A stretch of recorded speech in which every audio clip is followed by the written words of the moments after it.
Suspense.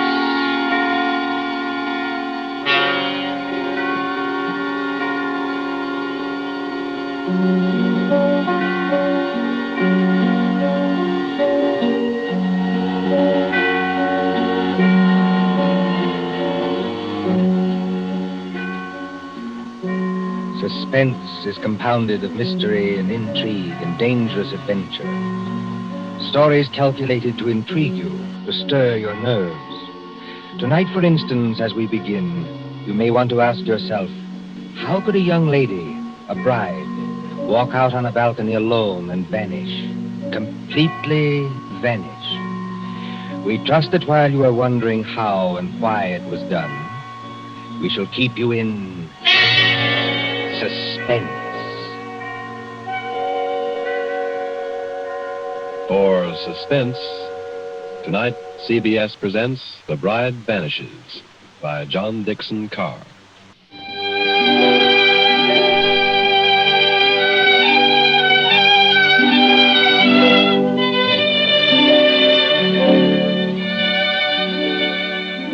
Italy in springtime. Italy as we used to know it before the jackal struck.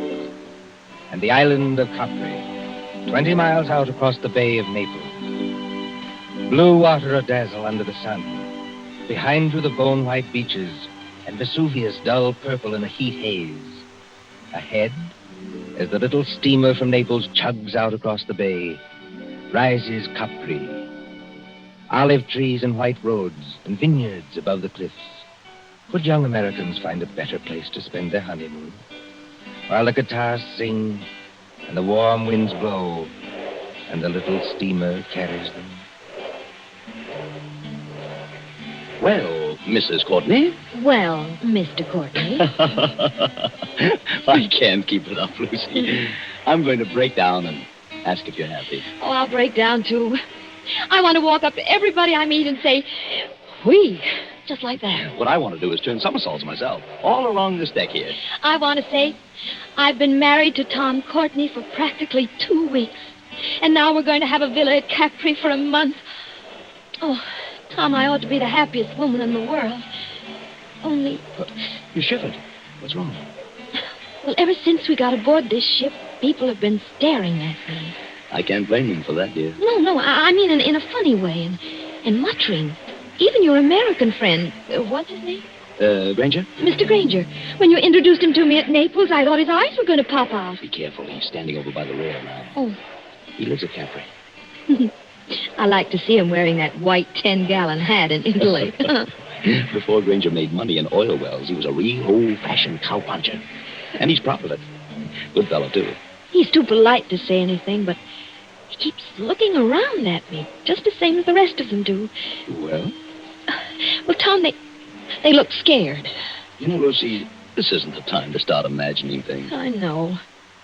Well, maybe I'm just so happy I'm afraid it can't last. Oh, don't say that. But wouldn't it be pretty awful if something did happen and we weren't together any longer? Wait a minute. Hasn't this ship stopped? Yes. Well, that is Capri ahead of us, isn't it? It can't be anything else. Well, it seems a funny place to stop. No sign of a harbor. Only rocks and little gray cliffs. Oh, Mr. Granger. Mr. Granger. Yes, young fella. Do you happen to know why we're stopping here? Oh, yes, that's an easy one, son. We're stopping so that you and your good lady and anybody else who's curious can get a look at the Blue Grotto. The Blue Grotto, of course. Now, just shade your eyes with your hand, ma'am. You see that tiny little arch under the cliff? Yes. And all the little white rowboats are coming out towards us? Yes. Now, when the first boat comes alongside, you climb down that iron ladder and get in. The boatman will row you out and through the arch into the grotto. It's a great, big, dark cavern. The water in there looks as though it's lit up underneath with blue fire. Like to go out and see it, Lucy? Oh, I'd love to. But let me give you a little tip, though. The current's pretty fast out there. You'll go shooting under that arch like 60. Are we likely to upset? Oh, no, but the arch isn't as high as your head. When you see it coming, lie back flat in the boat. That is, unless you want your block knocked off. Oh, thanks, Mr. Granger. We'll remember. Come along, Lucy.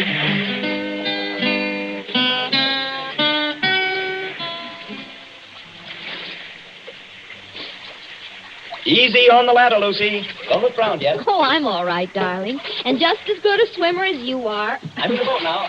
Take one more step. Steady. Yeah, there you are. Now turn around facing the boatman and sit down here beside me. What's the matter with the boatman? Easy, man. Do you want to upset us? Sit down. You come back, yes? Come back? Well, I've never been here before in my life. Push off, man. Start rowing. The other boats are piling up behind you. You come back. Start rowing, can't you? And Ali subito. Faster. Tom, he can't take his eyes off us. I wish he'd watch out where he's rowing. You come to live at the Villa Borghese, yes? Tom, how does he know that? He's the lady. She is not dead. Dead?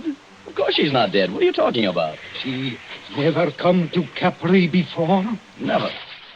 Then I tell you, she will disappear, just like the other one. Disappear? I rest my orders, and I tell you.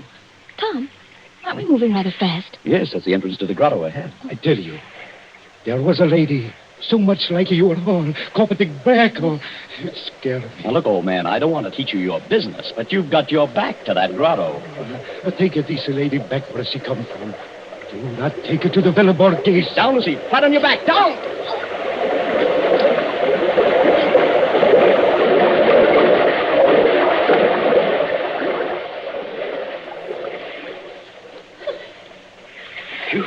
Signore, I am sorry. I almost make you get hurt. You know you nearly got your own head knocked off. Excuse me, no. I am used to it. Now, I will roll you round the blue grotto.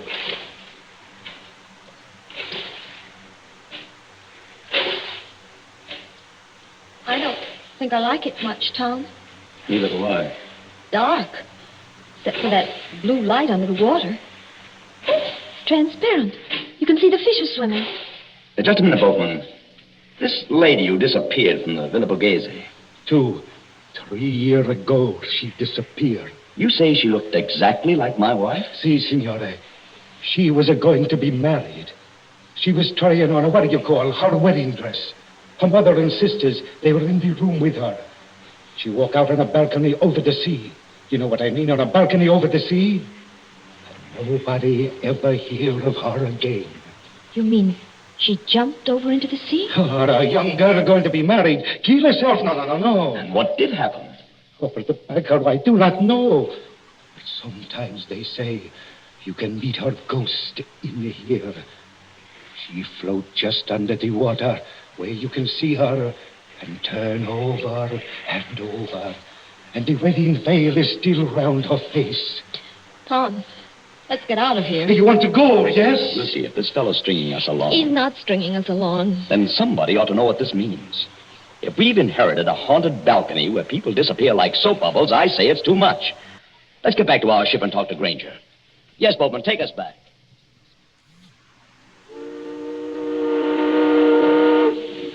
Mr. Granger! Mr. Granger! I'm aboard, ma'am. Oh. You too, young woman. The ship will start to have a second. Yeah, give me a hand, Lucy. Thanks, dear. Oh, didn't anybody else go to the Blue Grotto? Well, ma'am, no. Not after they saw you go. It's all right. We've just heard the story, Mr. Granger. Oh, I ought to have told you about it myself.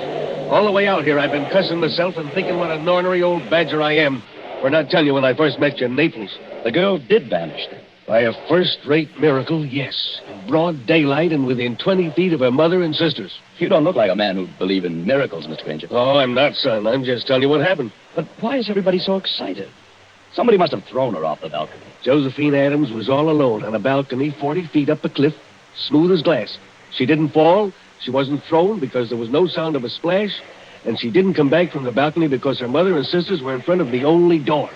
Yet, within 15 seconds, 15 seconds, mind you, she just vanished. You believe that? Sure, I believe it, son. Why, it's a fact. Did you know the girl's family? Oh, very well. We've got a real English-speaking colony here. Oh, by the way, in about half a minute now, I'm going to show you your new home. Oh, can we see it here on the ship? Oh, sure you can, ma'am. It's on the edge of the cliff.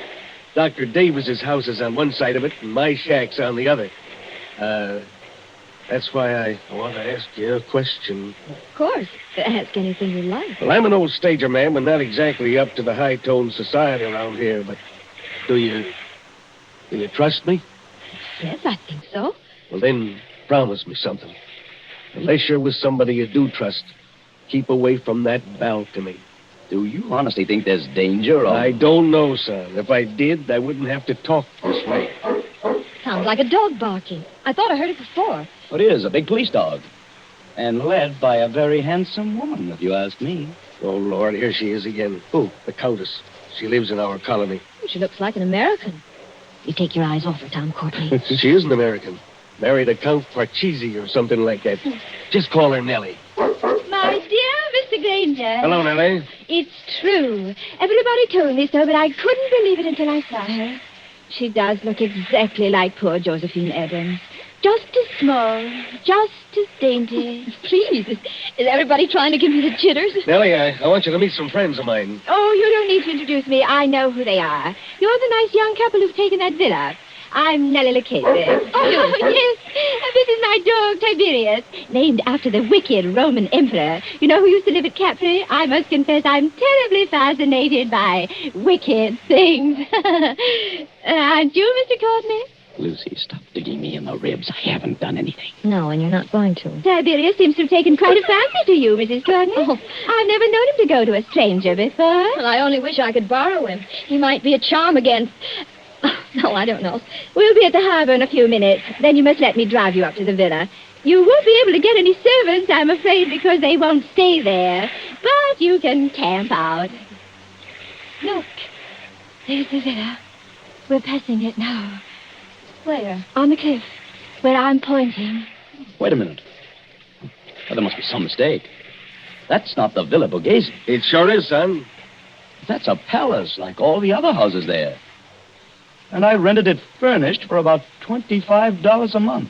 Can't you guess why you got it so cheap, son? If you take my advice, you'll turn around and go back to Naples by the next steamer. Harry Granger, don't be an idiot. Let's have some excitement. Let's have some excitement. Tom is beautiful.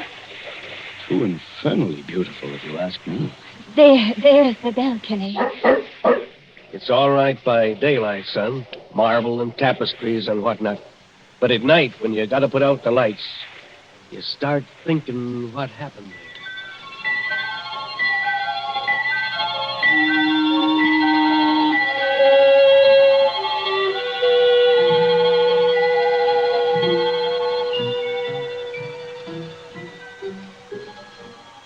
The moon over Capri makes a deathly daylight. You can see to read on that balcony if anyone went out there. Frosted glass doors open out on it from a big room on the ground floor. Two determinedly calm persons and a dog sit looking at each other. Lucy, stop it. Stop what? Stop looking over at that balcony. I'm sorry, darling. Why are we sitting here anyway? There's an outer room that's much more comfortable. It's like having a toothache. A very little toothache. I may be dense, Angel, but I don't follow you. You put your tongue against the tooth to see if it'll hurt. You know it will hurt, but you go on doing it just the same. That's us. Maybe you're right. Oh, Tom, did you ever think we'd have a lovely house like this? Yeah, the house is all right, yes. Then they have to go and spoil everything. Our honeymoon. With this blasted Tommy rod about... Tom, you're as jittery now as I was this afternoon. Oh, even Tiberius is jittery. Yes, I guess I am. Easy, boy. Easy, easy. Well, there's whiskey on the table. They call it beaky here. Make yourself a drink. Oh, in a minute. Not just now. Lucy, there's nothing wrong with that balcony. Suppose you walked out there this minute. I've had a horrible longing to try it. Just because I know I shouldn't. But nothing could attack you. All you'd have to do would be to yell. That'd bring Mr. Granger out on his balcony like a shot. And the neighbor on the other side of us would... Well, who is on the other side, by the way? A loony doctor. A what? A specialist in brain diseases. Dr. Davis. He's English. Listen. It's somebody in the outer room. Easy, Tiberius. Easy. Tom, I'm afraid. It's all right, darling. You hold Tiberius's collar while I open the door. We don't want him to fly at anybody. We're going into the other room and stay there. Ready? Yes.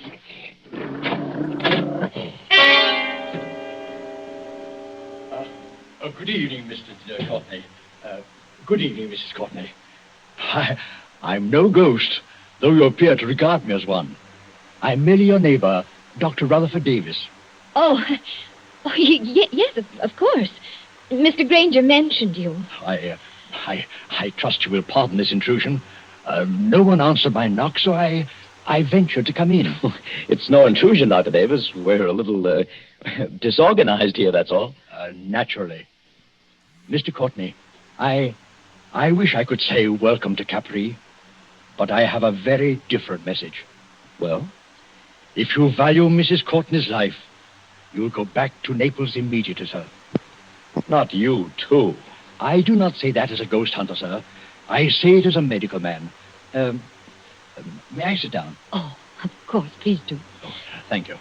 We seem to be forgetting our manners. Dr. Davis, will you have a drink? Oh, thank you. Perhaps a small whiskey? I'll get it, darling. You sit down and talk to Dr. Davis. You're not going back into that room alone. Oh, I'm only going to get the drinks, Tom. I promise to be good. And Tiberius can come with me. Can't you, Tiberius? Oh, I see you've borrowed Tiberius from the Countess Lucchese. Yes, she was kind enough to offer him. Excuse me, I'll be back in a minute. Come on, Tiberius.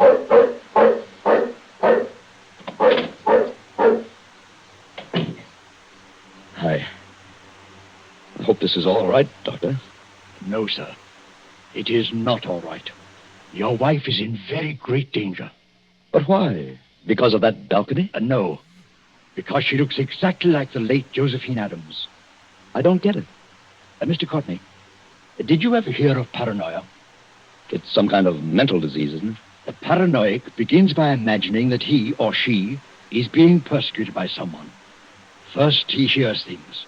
A voice in his brain whispers, "You'll be killed. You'll be killed.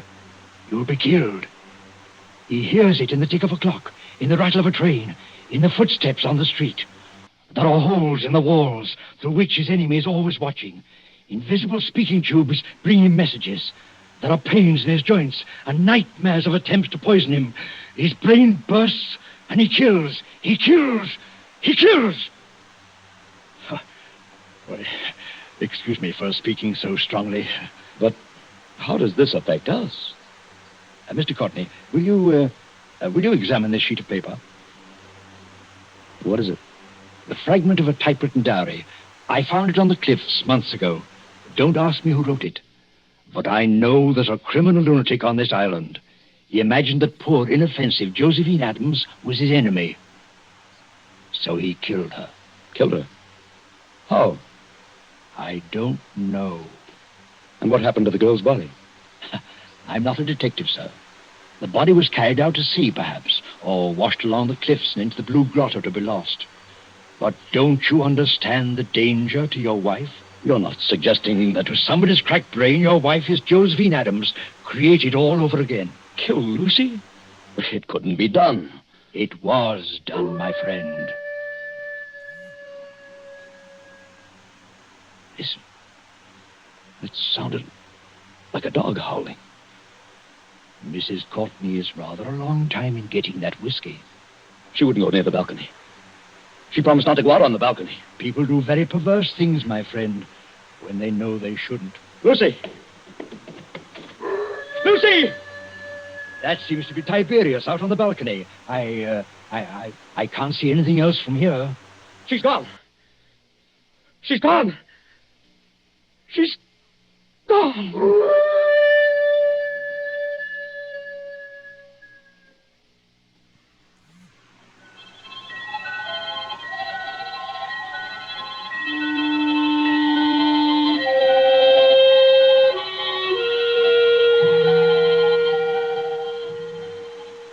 An empty balcony, a howling dog, and a sea turned clear silver under the moon.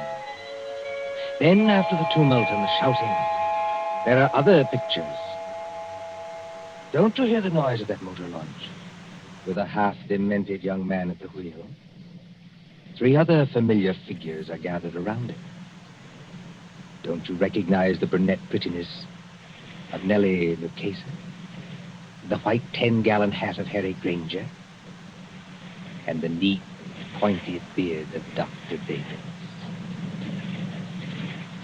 But what on earth is he going to do? Out here in this motorboat. I'd like to know that one myself. Listen, please. All of you. Now, take it easy, son. We're with you. What time is it? Time? Yes. What time is it? It's 2:30 in the morning. Going on for 3. 12 hours. And the tide ought to be just where it was this afternoon. What's the tide got to do with it? A whole lot. Somebody set a trap and made Lucy fall off that balcony. I know it. Oh, that's absurd. If Lucy's been carried out to sea, there's nothing we can do about it. But if she's been carried along with the current and into the Blue Grotto... Blue Grotto? One moment, sir. You're not proposing to run this big launch under that arch after dark? Yes, Doctor. That's just exactly it. Go on. Do it. I'll back you up. Let's have some excitement. It'll be exciting enough, I assure you. Mr. Courtney, have you got some wild hope of recovering your wife's body? I've even got a wild hope she may be alive. Lucy's a very strong swimmer. You're acting like a nut, son. Get set, everybody. I'm going to swing around. We're in the current now. Better hold tight. I've got to duck my own head when we go through. Everybody else, squat down. I still protest against this. Don't you understand, Mr. Courtney? Get ready. Here we go.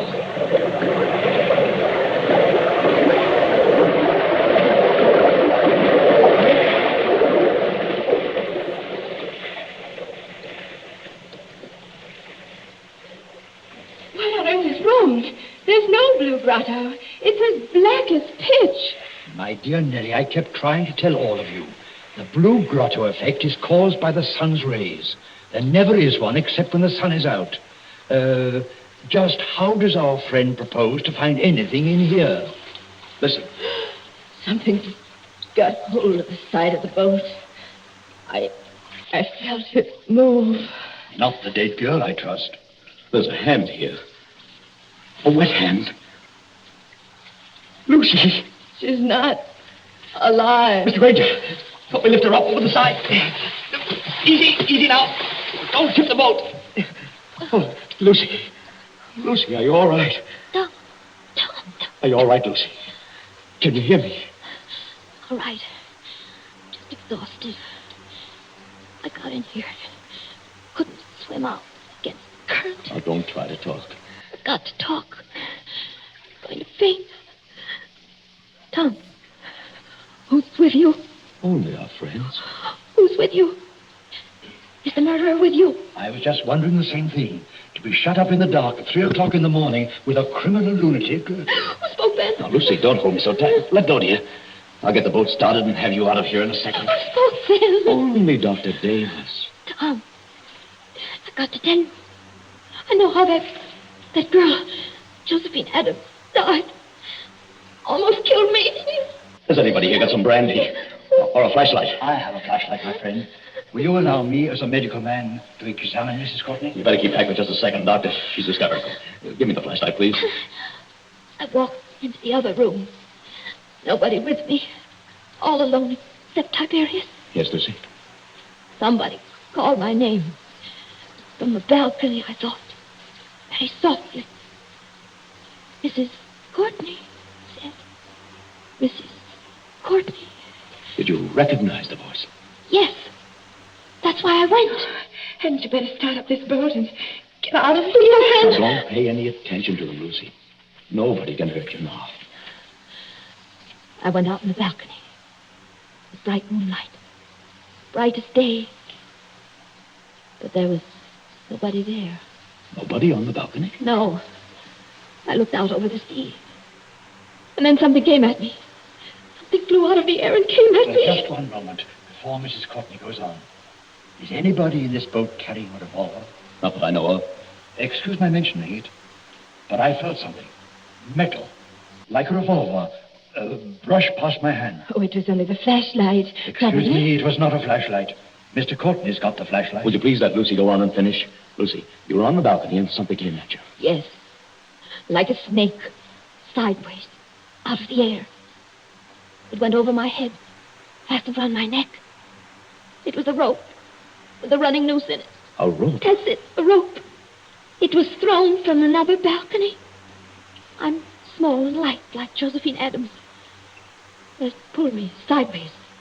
Over the rail. I fell. I think I begin to understand They what... couldn't see what happened to Josephine Adams. frosted glass doors to the balcony so they couldn't see. But take it easy now. You're perfectly safe. Is she perfectly safe? The murderer let her fall on the rope. But the rope was jerked tight long before she struck the water. That broke her neck. Then the murderer lowered her softly. So there wasn't any splash. And the current took her away, rope and all. That's it. It would have happened to me. Only the rope must have slipped through the murderer's fingers. Through whose fingers? What did I tell you? Somebody in this boat has got a revolver. Who's overboard? Somebody went. Switch on that light, my friend, and shine it on the water. All right, Doctor. There's your light.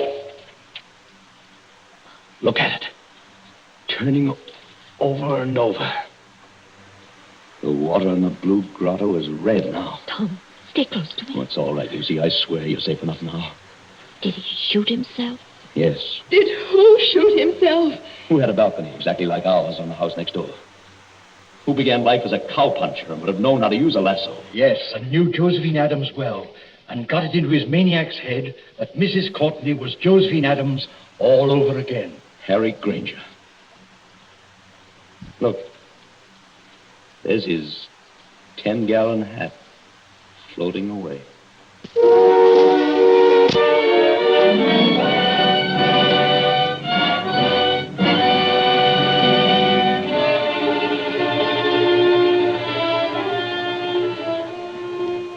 And so ends The Bride Vanishes, a story of mysterious doings in the Isle of Capri. And tonight's story of suspense.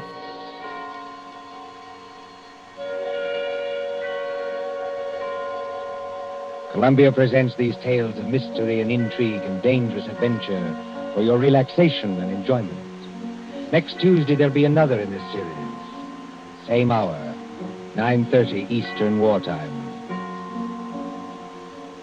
William Spear, the producer, John Dietz, the director, Alexander Semler, the composer, conductor, and John Dixon Carr, the author, are collaborators on Suspense.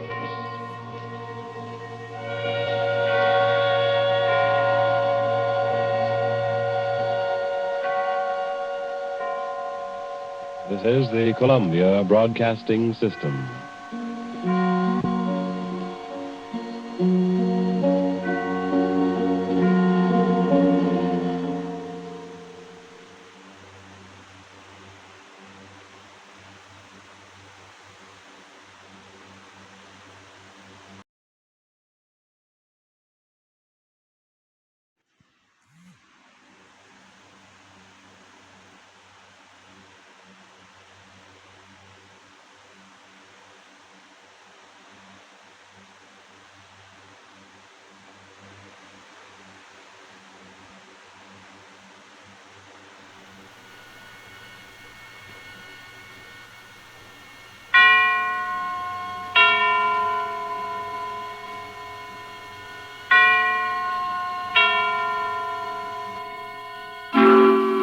Suspense. This is the Man in Black, here again to introduce Columbia's program, Suspense. From Hollywood tonight, we bring you the noted British actor, Mr. Edmund Gwenn, the star of an unusual murder study by his distinguished compatriot, Miss Dorothy Sayers. The story called The Fountain Plays is tonight's tale of suspense. Currently appearing in the Metro-Goldwyn-Mayer Technicolor production, Lassie Come Home, following such successes as Foreign Correspondent and the stage plays The Wookiee and The Three Sisters, it is Mr. Gwenn's particular pleasure to embody on the stage and the screen the eternal middle-class Englishman, the common man of Britain, and proud of it. The character Mr. Gwenn portrays in our play tonight, Mr. Archibald Spiller, conservative John Bull that he may be, has lately had a bit of luck. Mr. Spiller lives on a little country estate with a cook and a manservant, and in the garden, yes, a fountain. Of all these little luxuries, it is the fountain which pleases him the most. An interesting sort of hobby for such a man. A fountain, perhaps more interesting than even Mr. Spiller himself realized at the beginning of that memorable evening. These events were really quite unusual, and with their publication, and with the performance of Mr. Edmund Gwenn as Archie Spiller, we again hope to keep you in suspense. The Fountain Plays.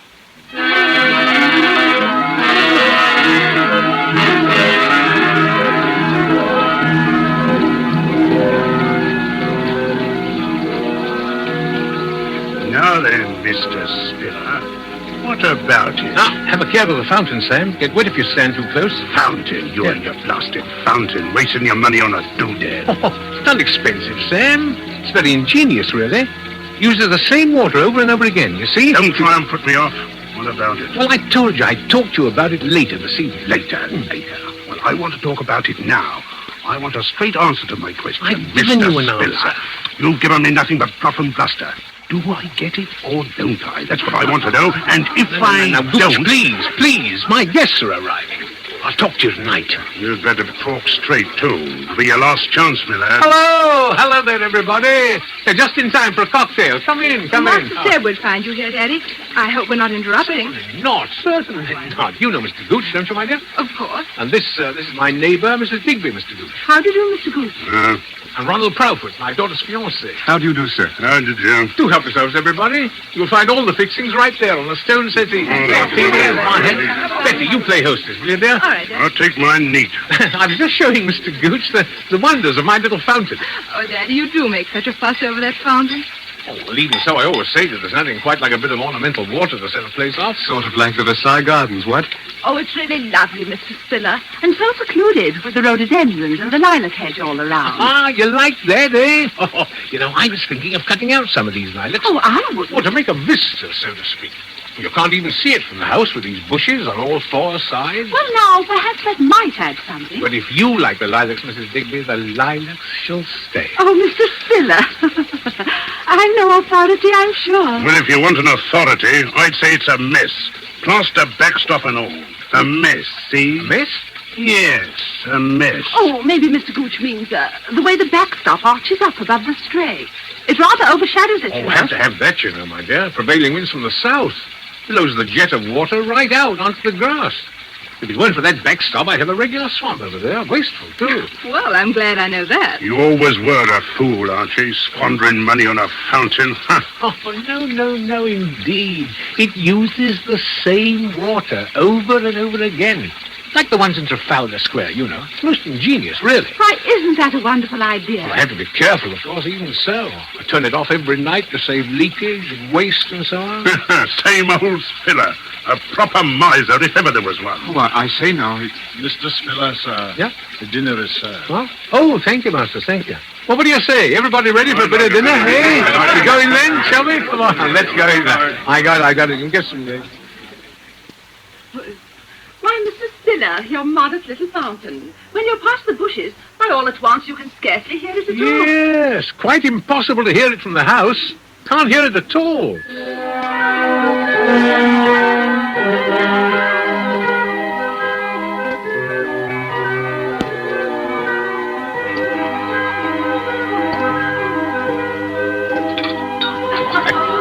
Another glass of port. Want to have one, eh? What is it, Masters?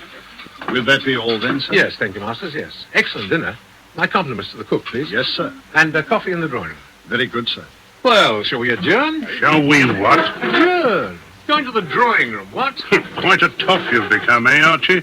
Big change from the old days. Adjourn to the drawing room.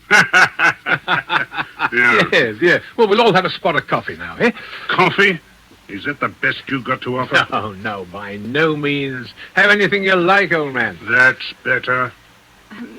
What would you think, Mr. Spiller, about a rubber or two of bridge? Oh, excellent suggestion. Splendid. Good thing I don't play, eh, Archie? I see I'm counted out before we start. Oh, Mr. Gooch, I'm so sorry. Do take my place. I'm really very tired. No, thanks. We didn't play bridge where I come from, and neither did Archie. Although I see he picked it up quick enough once he got... Well, it's never too late to learn, you know. I got better ways than that to spend my time when I visit an old pal. Where's that fella Masters? Was there something you wished, sir? Oh, well, take the whiskey and soda down by that fountain. Whiskey and moonlight and jolly old fountain. That's the proper way to spend an evening, eh, Millard? Quite, sir. Mind you bring the full decanter. One drink's only a starter for a chap like yours, truly. Very good, sir. While I'm at it, better take a few of these here Coronas. only the best for your old pals, eh, Archie? Yes, yes. See you folks later. See you later on. Oh, Mr. Digby, shall it be you and me against the youngsters? Daddy, Eh? Yes, dear? will you tell me why you put up with that man? Gooch? Oh, come, he's not a bad sort, really. Had a drop too much this evening, perhaps. But... He always has a drop too much. And he is a bad sort. He's a rude, unpleasant, terrible man. Well, old friend, you know, not much a chap can do. Oh, Daddy, you're so soft-hearted. But if you can't do anything, I can. Now, please, dear, please. He'll be gone in a day or two. High time. What does he mean talking to you that way in your own home? Shall we cut for deal? Yes. Shall I, Well, I don't care. You shan't put me off. This is the last time that man is going to come into this house.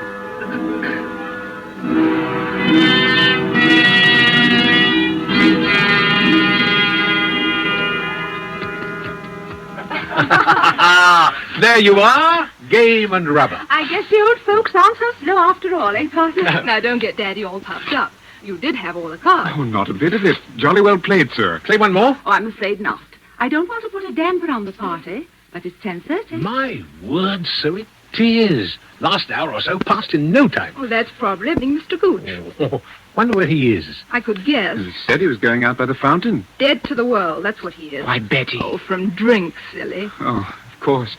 Well, I'm not superstitious, you know, but... Oh, Gooch will take care of himself, I dare say. Well, Mrs. Digby, if you really must... I'm afraid I really Well, then must. perhaps I can see you home. Well, if it wouldn't be inconvenient. Not a bit of it. It's a pleasure I've been looking forward to all the evening.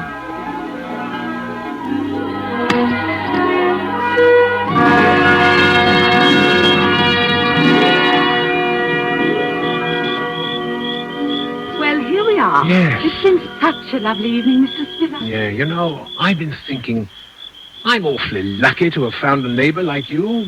At my time of life, I mean. Maybe it's not luck at all. It's fate, you mean? Eh, Mrs. Digby? Hmm? Or may I call you Rosalind? Oh, of course. And you call me Archibald, eh? Silly name, but it's the only one I've got there. All right. You know, it was true what I said tonight, that the place will be needing a new hostess soon. With Betty getting married, you mean? Hmm. You must be very happy for her. Oh, I am. But what I mean that, well, we're both alone in the world now, and Yes? Rosalind, there's something I want to talk to you about soon. I can't just now. There are arrangements I have to make, but I do want to talk to you really seriously. Well, I'll always be here, you know. But it's late now. Yes, it is. Well, good night, Rosalind. It has been a lovely evening. Good night, Archibald.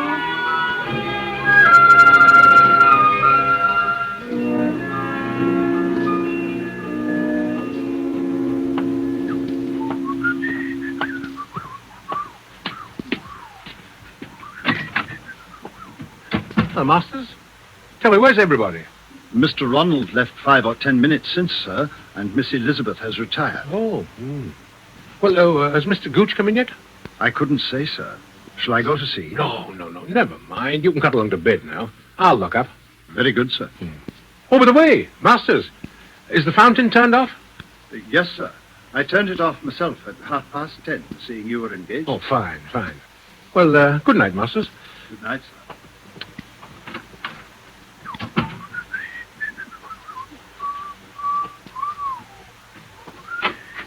Oh, hello there. Just coming out to look for you, Gooch. Hello. You have a nice evening? A nice evening. Not as nice an evening as you had with the obliging little widow, eh? Now, that's enough of that now, Sam. Oh, it is it? That's enough, is it? That's a good one. You think I am, talking to me like that? One of your ruddy servants? Well, I'm not. I'm the boss here. Get that into your head. I'm the boss, and you know it. All right. But buzz off to bed now like a good fellow. It's getting late, and I'm tired. Oh, no, you don't. Think I'm drunk, don't you? Well, I'm not drunk enough so I don't remember the little business I've got with you. Well, can't we talk about it in the morning? No. We'll talk about it right now. I'm short of cash. It's high time you kicked in with some more. Now, look here, Sam. I pay you your allowance as we agreed, and you stay here whenever you like. But that's all. Oh, it is it? Yes. Getting pretty high and mighty, aren't you, number 4132? Sam, quiet. heaven's sake. You're in a fine spot to tell me what you're going to do, aren't you? Quiet, the servants, my dear. Quiet, Betty, my dear, or Ronald Fatdude, or whatever his name is. Sam, you're drunk. Sure, I'm drunk. I'm not an escaped jailbird, am I? I'm not liable to be all back to work out 10 years odd labor for forgery, am I? Sam, listen, I'll give you a little extra. Just this once. When I think a man like me, that was only in for a short stretch anyway, worked it out all good and proper, dependent on the charity, mind you, of a pal what's rolling in wealth. I'm not rolling in wealth, and you know it. But if you'll promise me, faithfully, that this is the last time... Sure, I'll promise. For an old pal, I'll promise anything. You just give me 5,000 down. 5,000? That's right. I've got a great opportunity. All I need is a little ready cash. Now, don't be an idiot, Sam. What do you think I'm going to lay hands on that much? Just like that. I'll give you a check for 500. Oh, trying to rent it on your old pal, eh? I said 5,000 and 5,000 it is, or you'll find yourself back on the rock pile, see? I tell you, I haven't got it. Haven't got it. You've got enough to go buying fancy fountains, playing around with the widow next door. Now, you leave Mr. Digby out of this. I'll leave around a bit, all right. I'll leave the old pastry to you. What?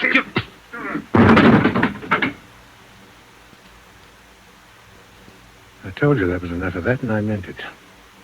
Now, pull yourself together and go to bed. Go on. I'll talk to you in the morning. You hear me, Sam? Sam. Yeah, come on. Come on. I didn't hit you that hard, you know. Go on. Get up on your feet now, Sam. Go on. Sam. Sam. Sam.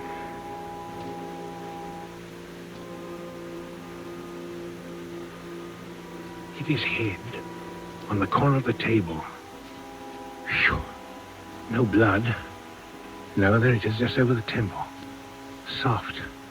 Spongy. Mr. Gooch's fall had made quite a racket, too. Somebody must have heard it.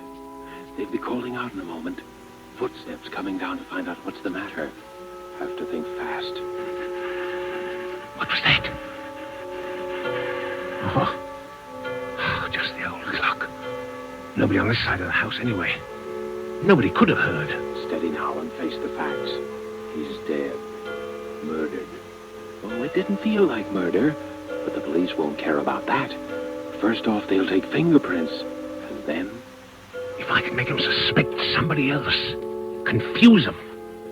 An alibi. Yes, that's what's needed. An alibi. Make it seem he was alive when he was already dead. Yes. Yes, how do they do it in the stories? You dress up like the dead man and impersonate him. No, you imitate him, speaking over the phone, or... No, you make a gramophone record of his voice, or you forge a letter. Oh, no, forgery. No, I don't want to get mixed up in that old game again. No. Oh, wait a minute, though. The time. The time. Earlier, not later. Say 10:30, while everyone was playing bridge. If he could have died sometime before that. But how to prove it? What happened at 10:30? 10:30. Think. The fountain. The fountain. Yes, the fountain. Mr. Spiller went out to the French windows to the garden, then turned on the fountain, then down the garden path. Stopped and called a name. A name. Sam! Gooch! Doing... careful with the flashlight. They can't hear the fountain from the house, but they can see that. There's the whiskey, still half full. Pour most of it out, so that it will look as though we had even more to drink.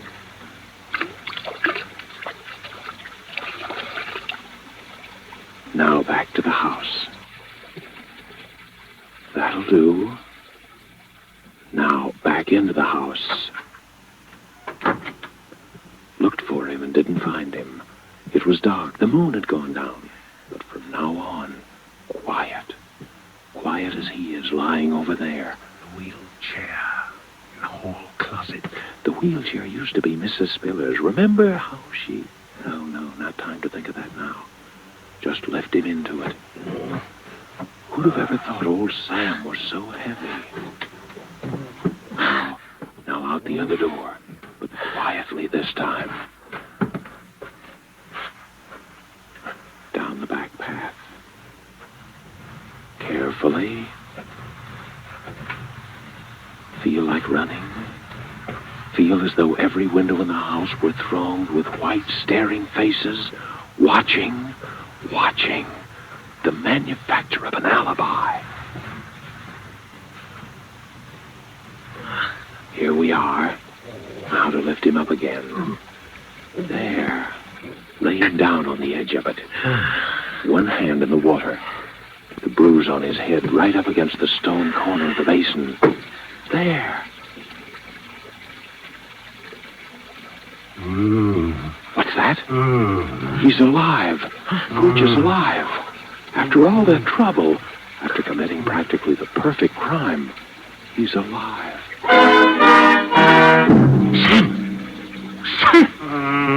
What? Bring him to life again? More blackmail for the rest of your life? What about Mrs. Digby? Rosalind? What about Betty? She at least deserves something better. Murder? All right, murder. He's dead already as far as the rest of the world is concerned. Now. Nonsense. Now or never. His face is right by the water's edge. Push him under. Now. Now. Well.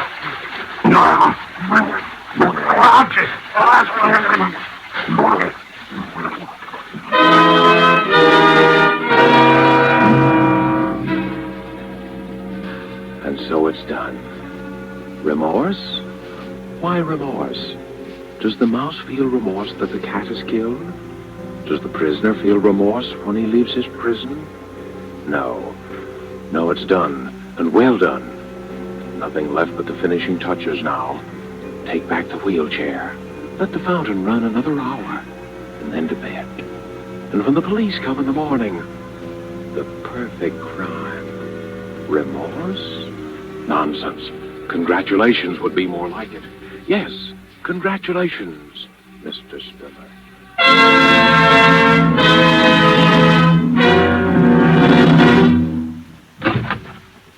Inspector Frampton, sir. Eh?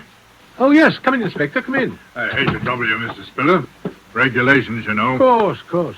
Everyone here who was present the night of the last night. Yes, Inspector, yes. It's Mrs. Digby, my neighbor, my daughter Elizabeth, her fiancé, Mr. Ronald Proudfoot, and the servants, of course. Excellent. Well, now, if you'll all bear with me, I have to ask you all a few questions, you know. But, Inspector, it wasn't... That's what we have to find out. You know, there was a blow on the head. Oh. Now, as I understand it, the deceased was last seen alive at about 8:30, just after dinner. Let me see. You were the last to see him, eh, man? Yes, sir. I believe so, sir. You took the whiskey and soda down to the fountain in the garden and left it there with Mr. Gooch. And that was the last time he was seen alive by any of you, eh? Yes. Yes. The four of you then played cards, I believe.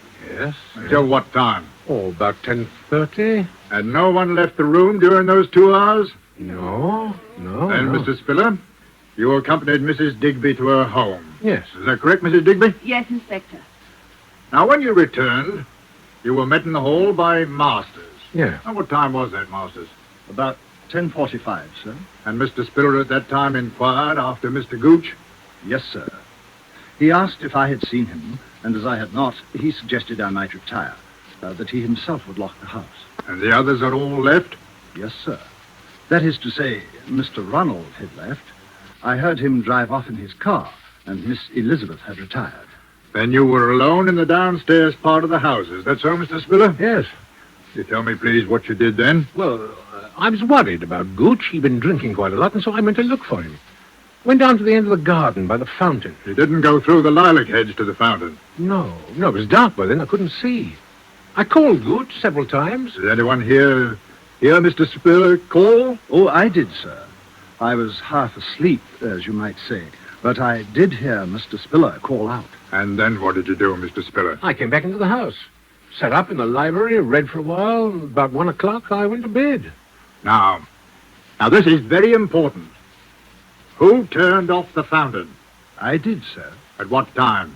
At 10:30, sir. You're quite sure of that? Yes, sir. It was the usual time. I see. And no one would have turned it on again, of course. I can't think why, sir. Well, I think that makes everything very clear, Mr. Spiller. Yes.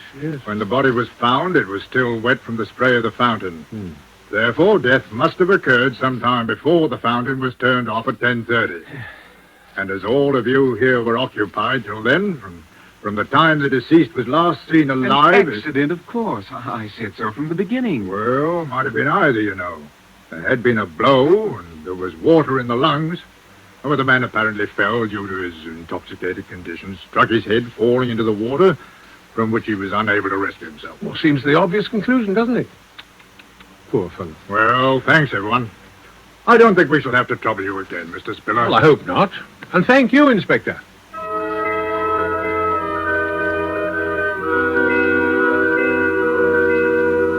It is the verdict of the coroner, Township of Alton, County of Hampshire, that in the case of the deceased Samuel Gooch, death was due solely to accidental causes.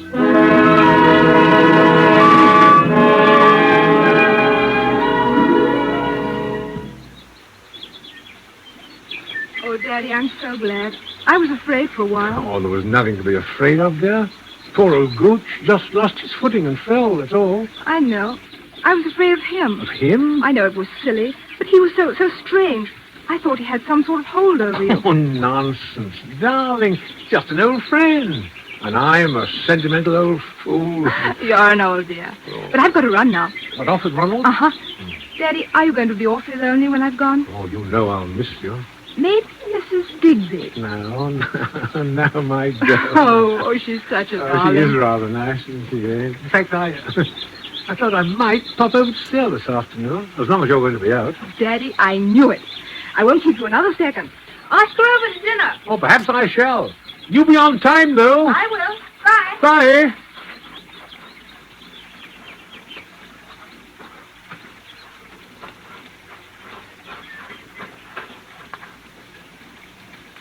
Beg pardon, sir. Huh? Oh, Master, yes? If it's convenient to you, sir, I should like to have my bedroom changed. I should like to sleep indoors in the main house. Oh? Why that, Masters?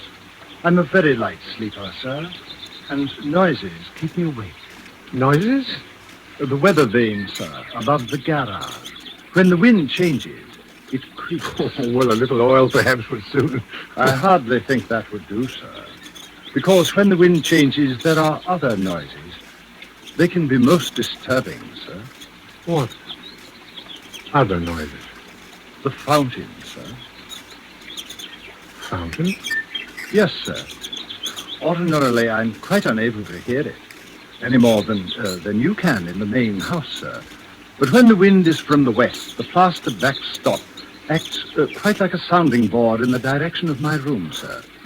In fact, I can hear not only the fountain itself, but I can hear even the faintest noises in the grove around it quite clearly.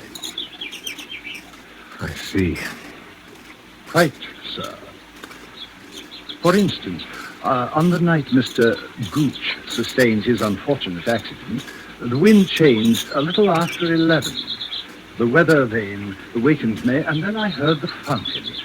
I seem to hear other noises, too, if I may say so, sir. You heard?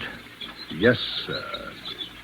I might add that after hearing the police inspector's observations, I took the precaution of pressing your dinner jacket. The sleeve seemed quite wet, sir. Yes. I think, sir, all things taken into consideration, you might find it worth your while to retain me permanently in your service at, shall we say, double my present wage for now. Eh? Oh, yes, of course. I'm very much obliged to you, sir. Is there anything else, sir? No, nothing else. I'm going to sit here by the fountain. Very ingenious. The fountain? Yes. Most ingenious, my fountain. Costs so little to run because it uses the same water over and over again. Over and over again. Over and over again.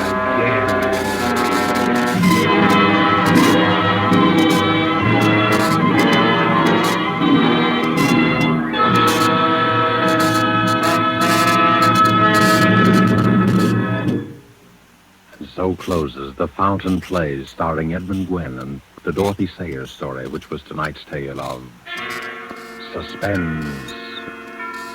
The producer of these broadcasts is William Spear, who with Ted Bliss, director, Bernard Herrmann and Lucien Marowik, conductor and composer, and Robert L. Richards, the radio author, collaborated on tonight's Suspense. Now CBS is pleased to announce that starting next week at the same time, Mr. Robert Young will begin a brand new series entitled Passport for Adams. Passport for Adams will bring you each week the adventures of an American newspaper reporter among the people of the United Nations. Next week's broadcast will be written and directed by Norman Corwin, with music by Bernard Herrmann, and the stars, we've said, will be Robert Young. This is your narrator, the Man in Black, who invites you to be with us for Suspense 1 week from Saturday at 7:30 to 8 Eastern War Time, and from 8 to 8:30 Pacific War Time, when with Miss Agnes Moorehead, and with a repeat performance by popular request of the play called Sorry, Wrong Number. We again hope to keep you in suspense. This is CBS, the Columbia Broadcasting System.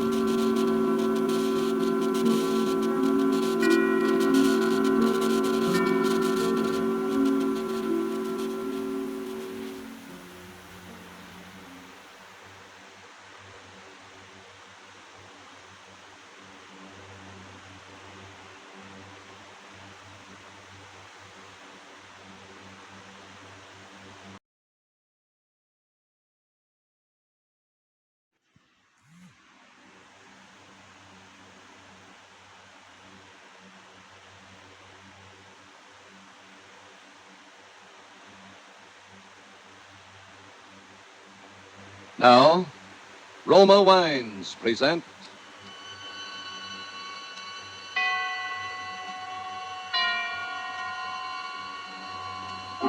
Suspense.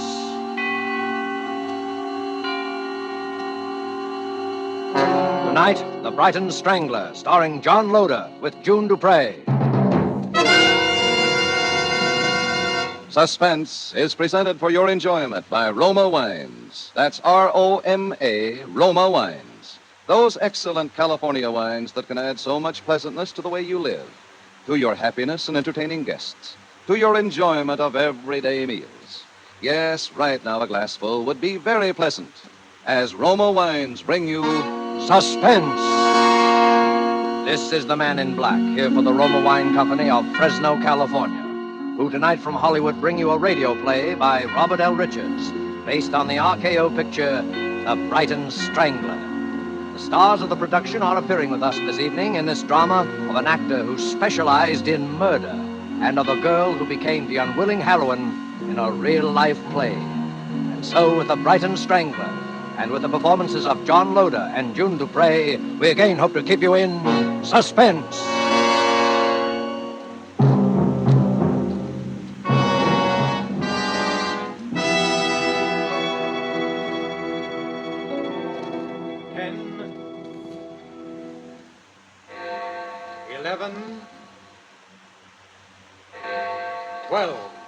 Midnight and the New Year. Oh, Edward, it's been such a lovely holiday. April, my dear, I wouldn't stand too near the edge. The rail is very low and it's quite a drop to the street. I was only looking over the city. It's even a lovely night to have a holiday end, as long as it must end. All lovely things must end, my dear. Shall we join the others? It's a bit chilly out here on the terrace, don't you think? No, we can't go in just yet because... Because what? Because something has to happen first. What has to happen? You know what happened to the Lord Mayor of Brighton, don't you? He was strangled. On Christmas Day. And the Chief Inspector? 3 days later, he was strangled too, wasn't he? Edward. Don't try to pretend you haven't guessed who I am. No, Edward. You couldn't be... Go on, say it. The Brighton Strangler. You couldn't. But I did. My alibi for the Lord Mayor was very simple. I merely turned his watch back. And for the Chief Inspector, you yourself supplied me with an alibi. Remember? But why? Why? Because 10 years ago they conspired to send an innocent man to prison. And that innocent man was me. And now you, my dear, are the only person alive who knows. Edward, listen to me. We're in London. It's New Year's Eve. Don't you remember how... The silk cord. Edward, you're not going to... Yes. That's him! Stop! Stop or I'll shoot! You've got him! Dead. At last. The Brighton Strangler.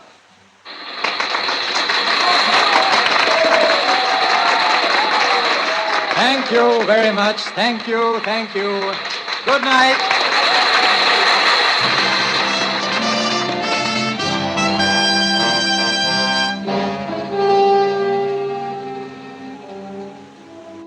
Reggie, it's so good, I can't bear to close it, and it's making so much money. Well, you're the producer. Don't close it. Put someone else in the part. You know I can't do that. People don't come to see the Brighton Strangler. They came to see you, Reggie. To the public, you are the Brighton Strangler. Not after tonight, I'm not. I can't understand you, Reggie. Walking out on a play that gave you fame and fortune. I'm fed up. Fed to the teeth with it, that's all. Reggie, look. I won't speak for the play itself. It's only mediocre. I'll grant you that. But you've given it something. Just by sheer force of personality, you've made it authentic, terrifying, a tremendous psychological drama. Well, that's just it. Now, look here, Sheldon.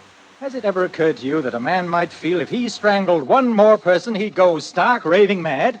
But it's only a play, Reggie. Just make believe. Oh, you ought to know by this time that to an actor, a good actor, it's never entirely make-believe. Yes. Now, look here, Reggie, look here. I'll tell you what I'll do. I don't want to talk about it. Leave me alone, can't you? But, Reggie, Leave me alone. Can't you understand? Leave me alone. All right. There's no need to get edgy. Oh, I'm sorry. Got any plans? Some service canteen shows. Well, if I don't see you, Merry Christmas. Yes. Merry Christmas. Good night. Good night.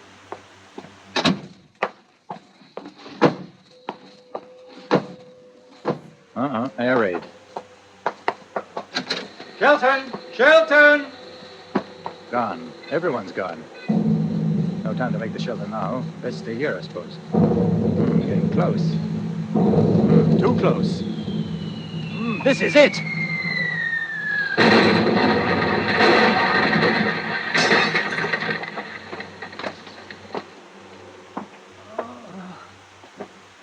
My head.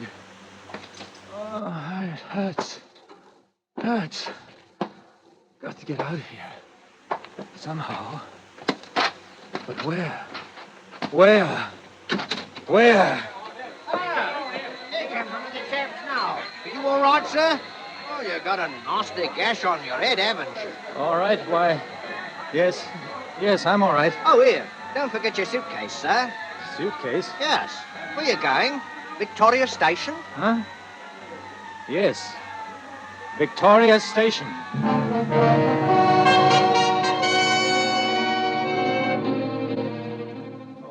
How many? 3 return tickets to Horsham. Here you are. Yours? Return to Rottingdean, if you please. Right. Next? Single to Brighton. Brighton. Right, next. What's yours, sir? Single to Brighton.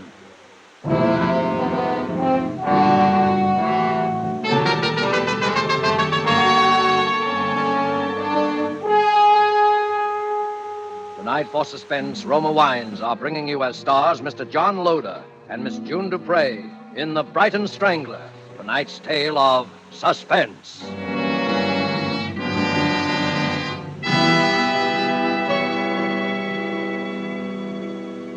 When you listen to the friendly advice of Miss Elsa Maxwell about hospitality and gracious living, you realize that here is an authority who talks plain common sense all the time. I'm talking to men as well as women when I say that the finest hospitality is always simple, sincere, moderate, and natural. Never the opposite. And so I'm always emphasizing that the nicest, simplest, most sincerely flattering hospitality is to serve your guests some Roma sherry with its golden amber color, its deliciously tangy nut-like flavor. It's not only supremely enjoyable before dinner or in the afternoon, it's smartly correct, a genuine compliment to your friends and to yourself. And please don't worry about special glasses. It's perfectly correct to use any nice glasses that are handy. Well, Miss Maxwell speaks more authoritatively than I can, but I will add this. Roma sherry, like all famous Roma wines, made from California's magnificent sun-ripened grapes, brings you all their fine flavor, aroma, and color, is unvaryingly good, always enjoyable, thanks to the age-old wine skill of Roma's noted wineries, located in the choicest vineyard areas of California. Yet all this goodness and pleasure is yours for only pennies a glass. Remember, more Americans enjoy Roma than any other wines. Roma, R-O-M-A, Roma wines. And now it is with pleasure that we bring back to our soundstage Mr. John Loder as Reginald Parker and June Dupre as April Manby, who now takes up the narrative concerning the Brighton Strangler, a tale well calculated to keep you in suspense.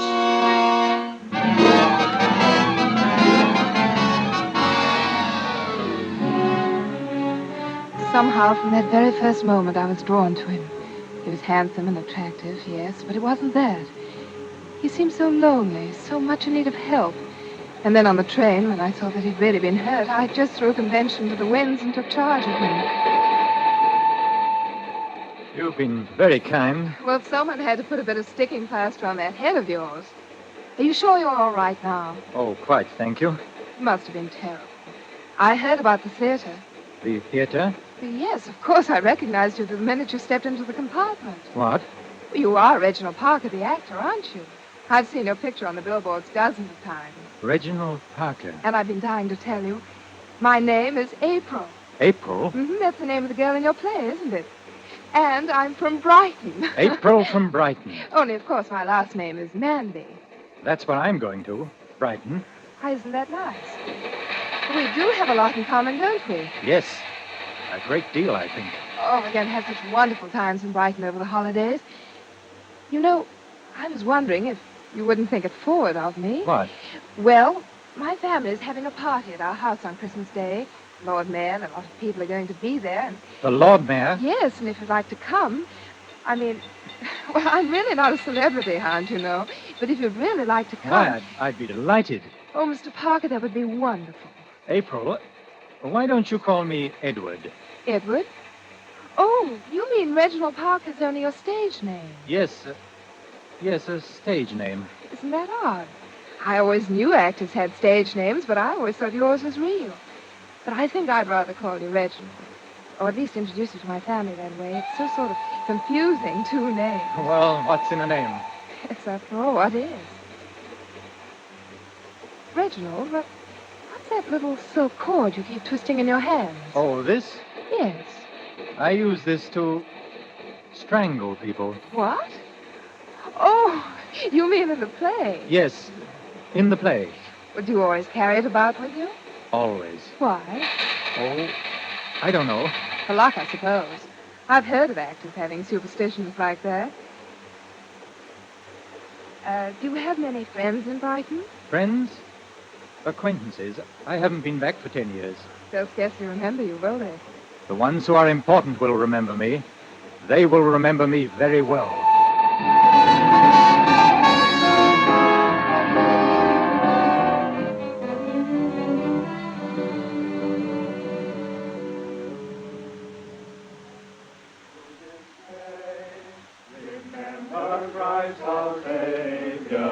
Hello there, am I late? Oh, no, right on the dot.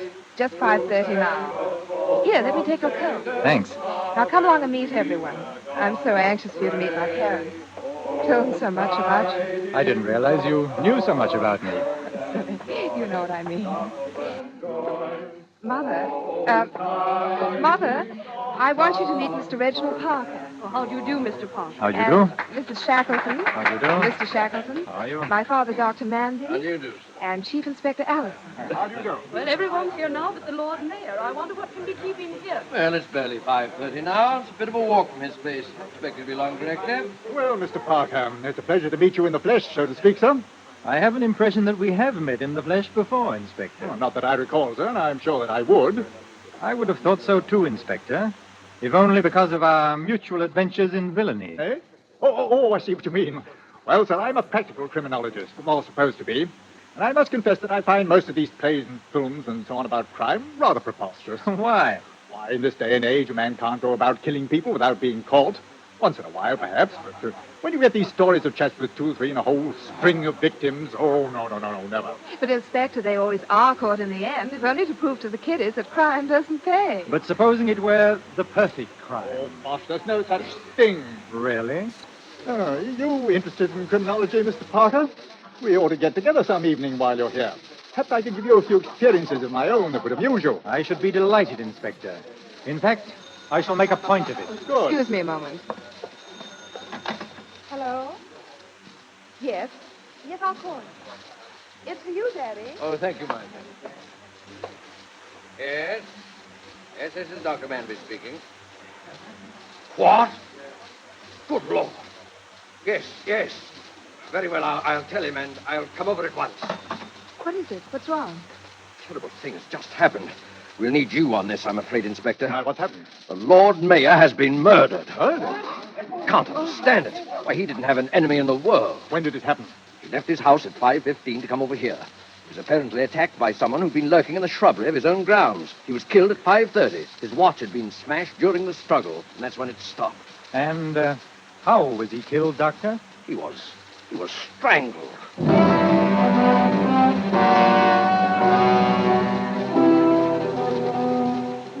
It was fantastic, of course.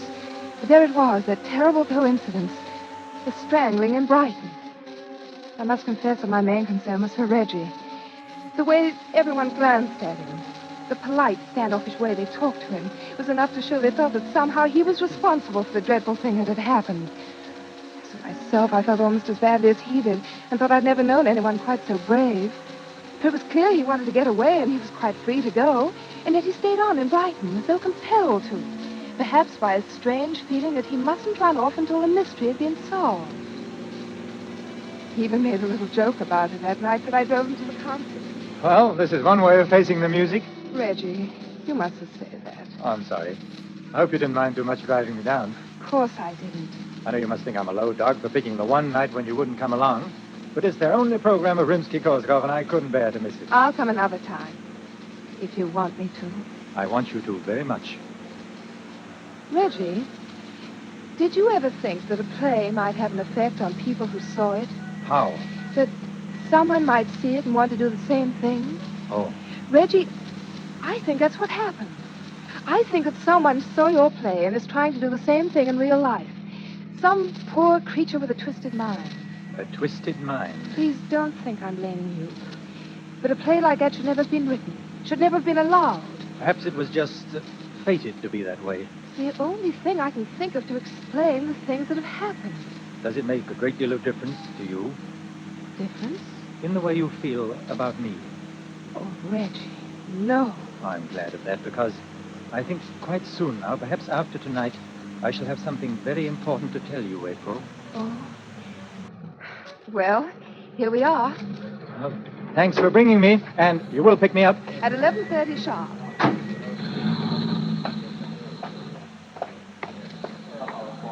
Tickets, please, sir. Here you are. First aisle on your right, sir. First seat in the last row. Am I late? No, sir. It's just about to begin, sir.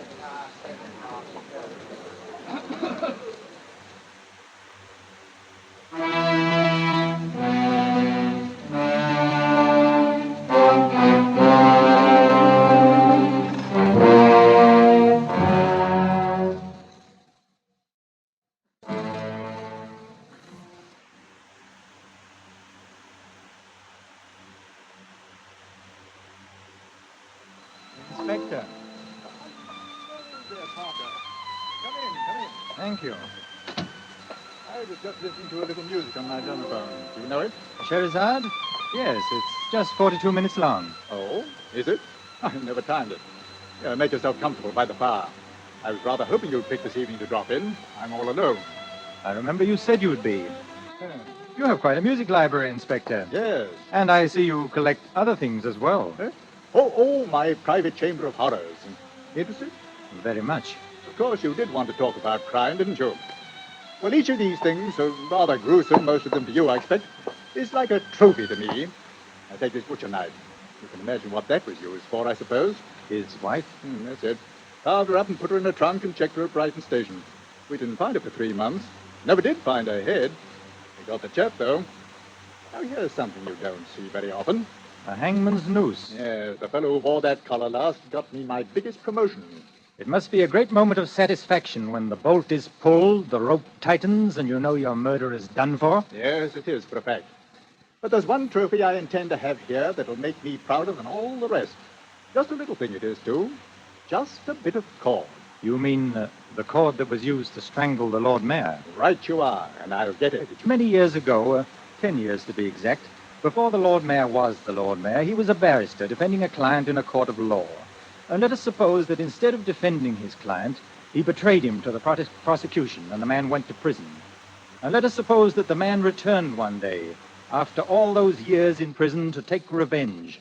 And he took it. Very imaginative theory, Mr. Parker. Why don't you drop into my office tomorrow and we'll discuss it further? But you've only heard half of my theory, Inspector. Let us also suppose that the representative of the prosecution to whom this innocent man was betrayed was someone more interested in collecting trophies than in seeing justice. An ambitious man. A chief inspector of police, shall we say. Someone like you, Inspector. Really, Mr. Parker? Then it would also follow that our man would strangle you. Wouldn't it, Inspector? I'm afraid play acting has influenced your judgment, sir. This is no play, Inspector. Oh, you couldn't get away with a thing like this. You said that before. People know where you are. Exactly. You see, I am at a concert. No!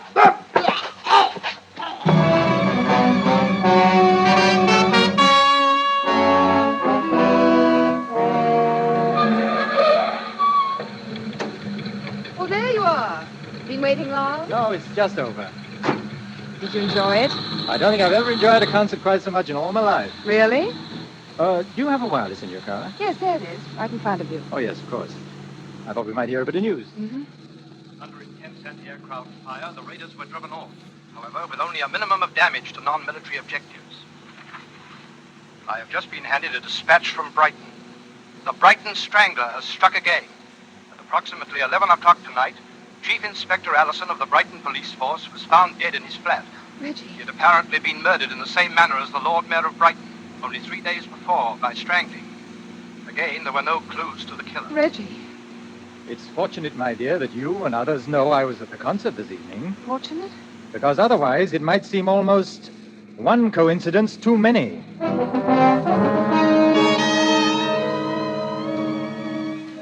Coincidence? Suddenly, all this coincidence that had seemed only the trickery of an impossible nightmare became the evidence of terrible reality. How I managed to maintain a semblance of calm as I drove him back to his hotel, I shall never know. The next day he had left, and that afternoon he called me from London. He said it was most urgent that I see him. I knew that I must go. But first, I went to the police. It's fortunate he came to us first. Now, if you know where he is, miss, we'll arrest him at once. But I don't know where he is. And besides, I have no proof. Neither of you, neither has anyone. There's all the proof we need, miss. But don't you see the pattern? I'm to meet him at the Plaza Hotel. And the Plaza Hotel is a terrace. And tonight is New Year's Eve. And my name is April. You'll be taking your life in your hands, miss. Oh, maybe I'm wrong. I pray that I am. Maybe you won't have to do anything and he'll come to you of his own accord when I tell him you want him. But if I'm not wrong, if this is the only way to save him, I'm the only person in the world who can do it. Well, what did you say the line in the play was? He says, and now you, my dear, are the only person alive who knows. The only person alive who knows. You do have a script for the play, don't you? Oh, yes, yes. Because you'll have to come right in on cue. Do you have a copy of the play for yourself? I don't need one. I know it now by heart.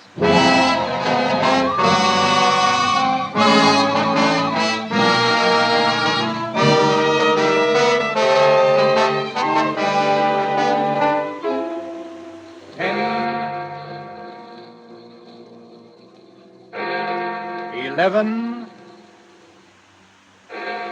12, midnight, and the new year. Shall we go in?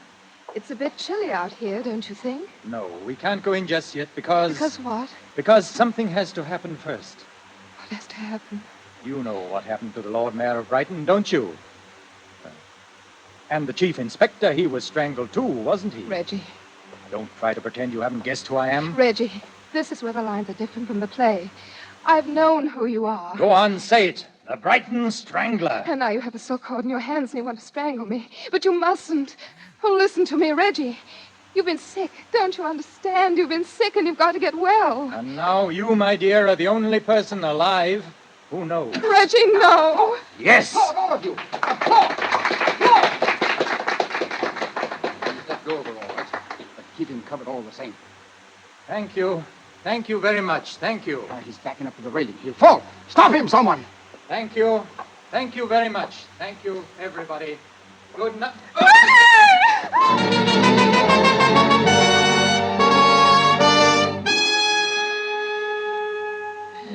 As though in a trance, bowing as he had so often to so many enchanted audiences of the Brighton Strangler, he stepped backwards towards the low parapet as though again leaving the stage, and fell. We found him on the pavement below. He was still alive. It's April from Brighton. We were bombed, weren't we? Then I heard applause. I think I'm hurt, but you'll help me, won't you? I want to take just one last curtain call.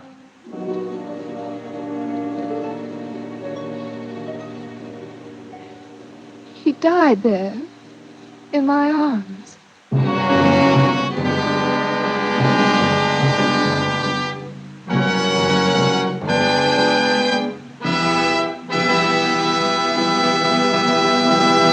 And so closes The Brighton Strangler, based on the RKO picture, and starring John Loder with June Dupre. Tonight's study in Suspense. Suspense is produced, edited, and directed by William Spear. There is no reason at all, Elsa Maxwell says, why everyone should not have the enjoyment of Roma wines with everyday meals and when entertaining friends. These superb wines of California are so delightful to the taste, so very delicious with food, so smartly complimentary to friends who are your guests. It seems a shame to me that some people still miss out on such wholesomely simple, moderate, and inexpensive pleasure. But of course, Miss Maxwell, millions already do know and enjoy Roma wines. In fact, more Americans enjoy Roma than any other wines. And that can only mean Roma wines are California's finest. Always extra good, unvaryingly fine in flavor and quality. Yet, only pennies a glass. Roma, R-O-M-A, Roma wines. Before we bring you news about next week's program, I should like for our sponsors, the Roma Wine Company, and for all of us who collaborate to bring you Suspense, Mr. Spear, our producer-director, Lud Gluskin, our conductor, Lucian Marowik, composer of our scores, Vern Surrey and Ralph Cummings, our sound crew, Bob Anderson, engineer, and Truman Bradley, our announcer, to wish you a very Merry Christmas. Next Thursday, same time, you will hear Miss Ida Lupino as star of Suspense. Presented by Roma Wines, R-O-M-A, made in California for enjoyment throughout the world. An open telegram from Washington concerning the merchant marine, which should be listened to with vital interest by eligible members of our audience. United States shipbuilding program is being increased at enormous rate. Contracts have been awarded for hundreds of additional new ships. Every one of these ships must be manned by 40 to 50 men, most of them with previous sea experience. Long Pacific distances and expanding supply problems call for continuous employment of large numbers of men and ships until Japan is totally defeated. Universal demand for strong post-war merchant marine makes post-war opportunities in these jobs fully as great as in any American industry today.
Now, Roma Wines presents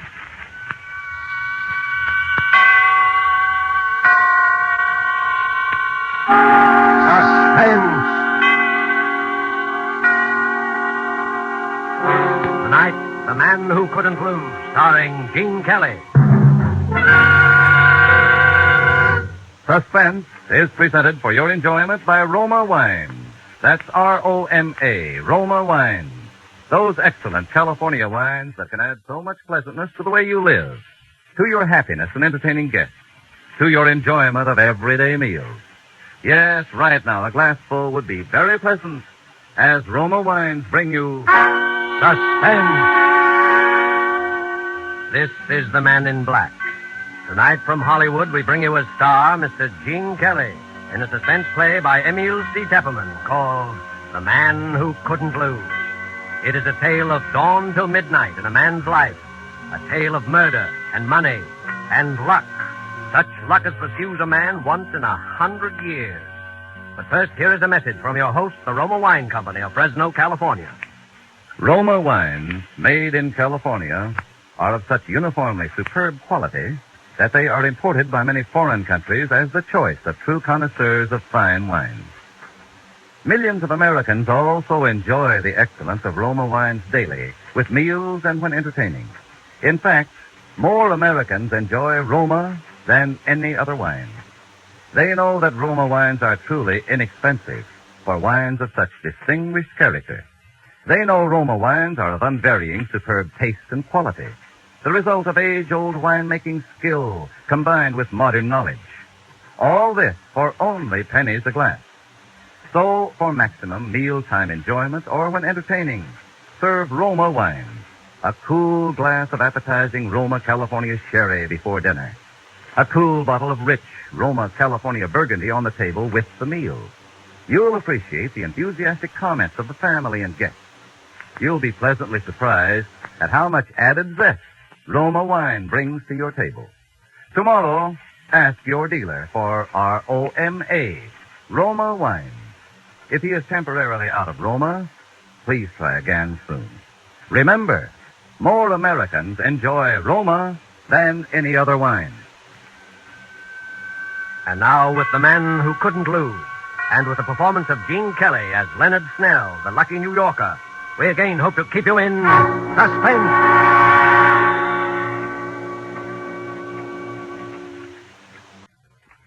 You feeling all right now? Sure. Sure, I feel swell. You better not talk anymore, though. Oh, why not? I got nothing to worry about. That's what I'm telling you. Something's happened to me. I'm not scared.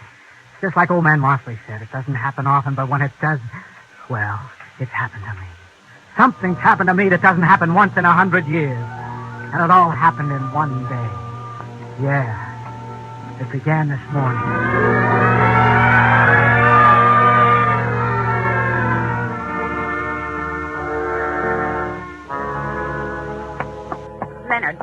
Leonard! Don't try to kid me. You're not asleep. Get up. Sure, okay. I cook your breakfast. I come home and cook your dinner. In between, I work behind that counter all day until I'm so tired I can't hardly stand up. The least you can do is get up and drive me to work. Sure, I will. And what do? Nothing. Now listen, Steve. You don't call what you do work, I hope. When did you last sell an insurance policy? When? I'll bet you can't even remember. I'm sure I can. All right. And when you do get up enough energy to sell one once in a while, I never see the money. Horses, sweepstakes, tickets, and numbers, anything. Just so long as you can gamble it away. But do you ever bring $1 home? Not that I ever hear anything. Shut up. Don't you tell me to shut up, Leonard Snell. I pay the rent when it gets paid. I pay the grocery bills. I pay for everything. You'd think at least I'd get a little appreciation once in a while. I appreciate it. I hear about it enough. Well, why don't you do something about it then? Listen, Celia, I don't feel so good today. Sure. That's what you said yesterday and the day before. That's what you always say every time anybody talks about work. Well, I'm sick and tired of it. You promised you were going to get a job this week, and you're going to do it. Celia, there's something I got to tell you. Oh, I suppose you want to wheedle some money out of me again. Well, if you can't even keep a little lunch money in your pocket... No, Celia, listen, it's more than that. Oh, it is it? I suppose you got another hot tip on the races. Well, if you think I'm going to... Will you shut up? Well, I'm Listen, not... Celia, I sold quite a few insurance policies in the last 6 months. Oh, you have you? Well, where's the money? Oh, don't pull that on me. You're going to get a job. All right. I spent the money. On the races. Yeah, only it wasn't all my money. What do you mean? I mean, I'm $1,800 short, and this is the last day to settle up my accounts with the company. You stole it. No, I thought I was going to get it back and make a killing. I had some tips that were supposed to be sure things. Oh, I get it. $1,800. Quite a coincidence, isn't it? Well, $1,703. What's the difference? And it just so happens that I have $1,800 in a safe deposit box that Aunt May left me this spring. Quite a coincidence. Celia, I got to get that money back to them today. Well, I don't believe a word of it. And you're not going to get that money. If I don't, they can send me to jail. And if I did believe you wouldn't get it. Maybe a few months in jail would teach you a little consideration. You know I got to have an operation sometime this fall. You think I want to go into a charity ward? Celia, they can give me 5 years. You've had your eye on that money ever since you heard I got it. But you're not going to get it. Why do you think I wear the key to that safe deposit box around my neck? Celia. Suppose you think I haven't noticed. Celia, I suppose you think I don't know all those times you tried to get that chain off my neck when you thought I was asleep. Celia, well, I wasn't quite as sleepy as you thought, mister. All right, Celia. And don't think you can wheel it out of me. All right, Celia. Len. Len, get away from me. Len. Len. Take your hands up.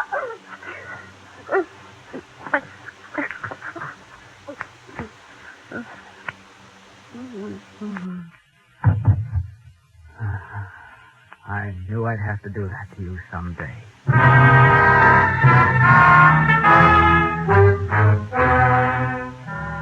I bent over her. She was dead, all right.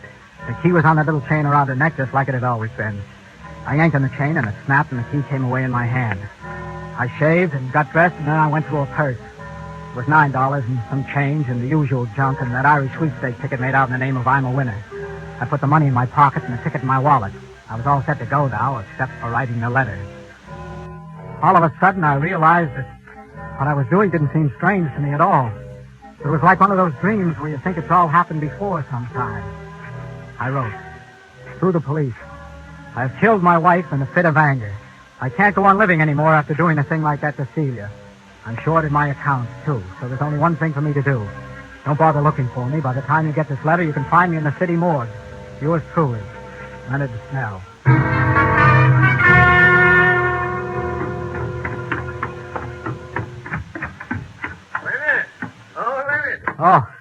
Good morning, Mr. Mosley. Leonard, I just had some great news. I knew you'd want to hear about it right away. Well, I'm in sort of a hurry this morning, all Mr. right. Wait till you hear this.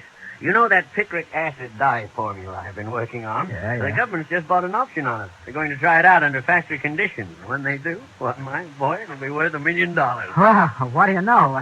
That's really great. Well, I guess I better be... I have decided to take out that annuity you've been trying to sell me. Got an application with you? You...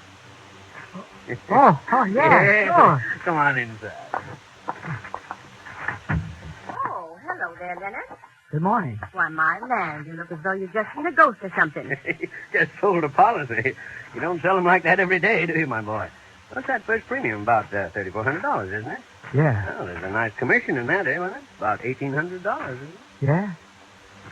Yeah.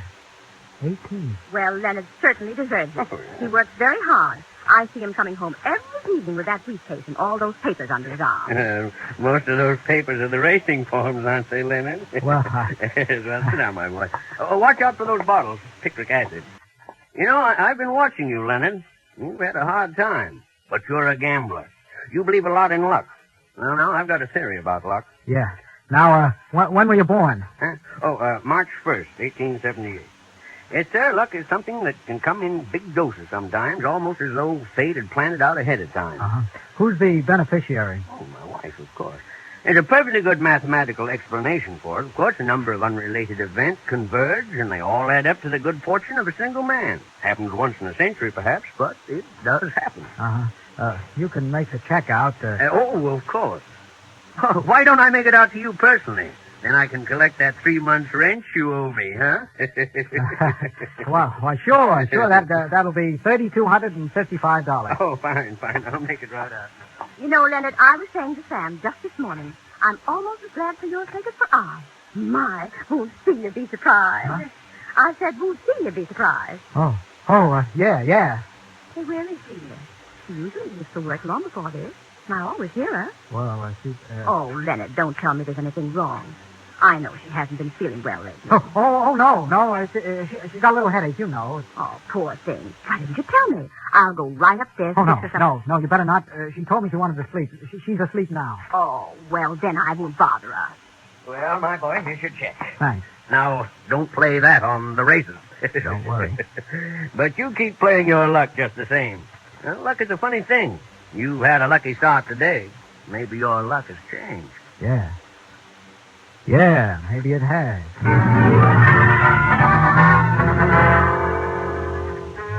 Why couldn't he have signed it yesterday? That's all I could think of for a couple of minutes. Why couldn't he sign it yesterday? That was done now. So I got in the car and drove downtown. First, I went to Celia's bank and got that $1,800 out of the deposit box. Nobody said a word. Then I went to Mosley's bank and cashed his check. I had over $5,000 now. I drove over towards the park. The clock in the jewelry store said 10:15. That was plenty of time. Park, I stopped and gave it once over to the bums sitting around on the benches in the sun. There's always a bunch of them there. Pretty soon, I see a guy that looks about right. Hey, you! Me? Yeah, you want to make $5? You mean a job? Oh, you won't have to strain yourself. I just hurt my wrist. I can't drive. I got to go uptown to meet a guy. Want to drive me? Oh, okay. You got a license? Yeah, I got a license. Let's see it. Okay. Here. Floyd Eustace. Omaha, Nebraska. You're kind of a long way from home, aren't you? Yeah. But it's okay to drive within this state if you got a licensed driver with you. Okay, Floyd Eustace. You'll do.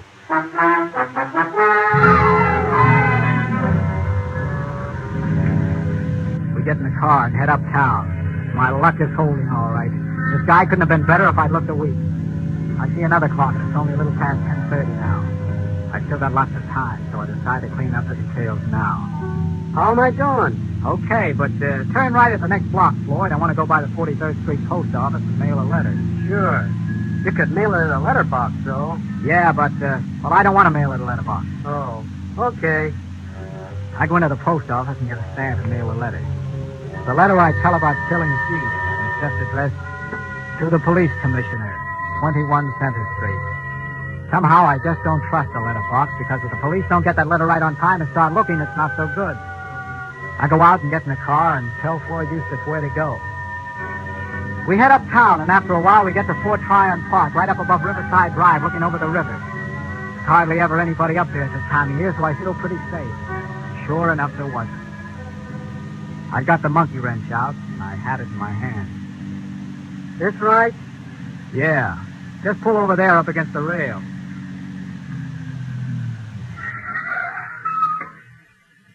Gee, I never been up here. Must be quite a drop down there. A couple of 100 feet, huh? Uh-huh. This where you're supposed to meet the guy? Yeah. Right here.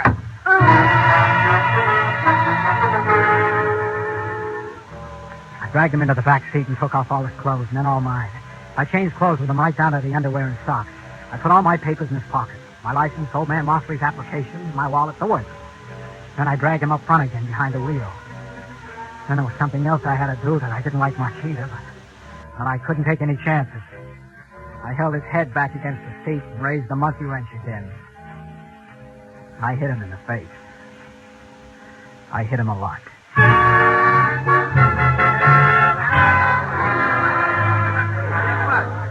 Stand back now, stand back. I tell you, officer, it didn't land more than 3 feet from me. Not more than 3 feet. What happened? This car just rolled off the palisades up there somehow and landed smack in the middle of the street. Gee, look at his face. He must have gone right through the windshield. Poor fella. Guy named Snell. Leonard Snell. I was free. I was free of Celia and all her belly aching. I was free to do anything I wanted. I had $5,000 in my pocket, and the cops had Leonard Snell's body down in the morgue, just like I told them they wouldn't have let her. Oh, my luck was holding, but good. I went over to the 181st Street bus station. There was a bus leaving for Boston in 20 minutes. I bought a ticket. Then I got a paper in the corner and went into the cafeteria there and sat down at the counter. I was pretty hungry. What's yours? Scrambled eggs with bacon, French fries, orange juice, and coffee. And, I gotta catch a bus. It won't take long, will it? No longer than it takes an egg to scramble. Oh, excuse me. Well, that's all right, Mike. I like to read a newspaper while I eat myself. Kind of aids the digestion, I find. Yeah. Here's your orange juice. Thanks. Gee, some guys have all the luck, don't they? Hmm? I said some guys have all the luck. I was just noticing in your paper there about those Irish sweepstake winners. Oh, yeah, something. What's the matter? You feel bad? Have all the luck.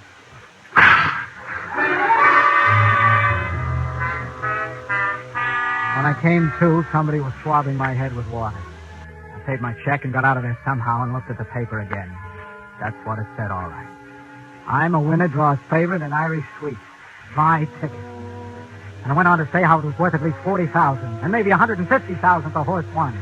And all of a sudden, I was standing there cursing and swearing at Celia, right out loud, just as though she was alive. Well, I saw people were staring at me, and I stopped. Oh, if it hadn't have been for her, I'd have $40,000. $40,000. Now that $40,000 is just a one-way ticket to the hot seat. Because that $40,000 belonged to Leonard Snell, and that Irish sweep ticket was in Leonard Snell's wallet. And Leonard Snell's wallet was in the pocket of that bum that was supposed to be me.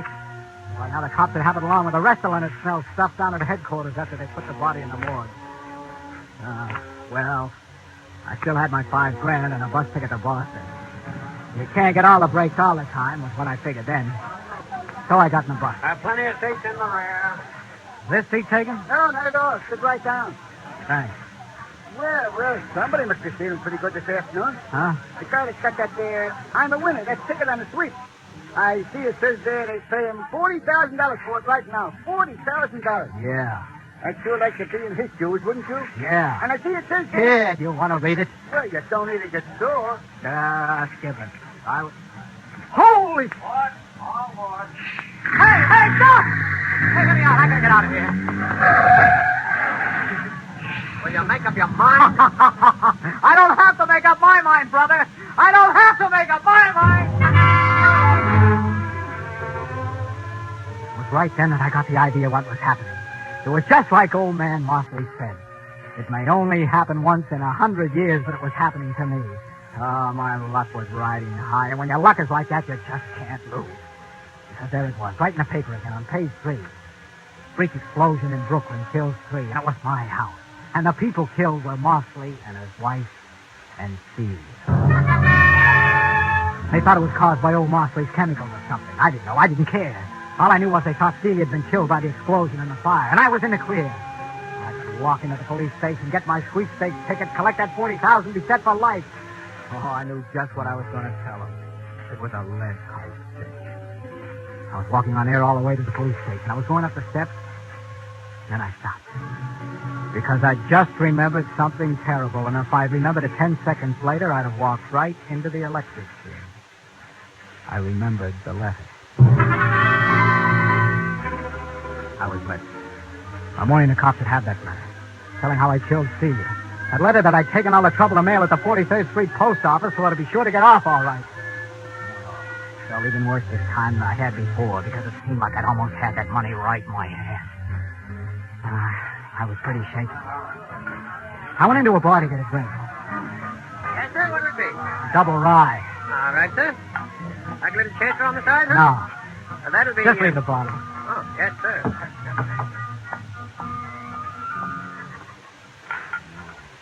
Now we bring you 5 minutes of the latest news.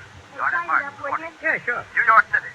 In one of the most daring holdups in the annals of New York crime, a gang of armed men this noon robbed a United States mail truck just as it was leaving the 43rd Street Post Office, removing 8 sacks of mail, the entire morning collection of the post office. Apparently, the gunmen were after a shipment of currency destined for the Federal Reserve Bank. But according to officials, the joke is on the gangsters. All they got was the regular mail. The holdup staged in broad daylight. Here. Oh, wait a minute. You got change coming. Keep it change! I knew it had happened now. I couldn't lose. I simply couldn't lose. Because those mugs that stuck up that mail truck had got my letter. Nothing in the world could stop me now.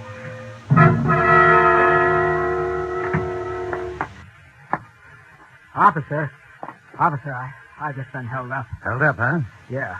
Well, what happened? Well, I picked up a guy who asked me for a lift about 225th Street and Broadway. I was driving along by Van Cortlandt Park when suddenly grabbed me.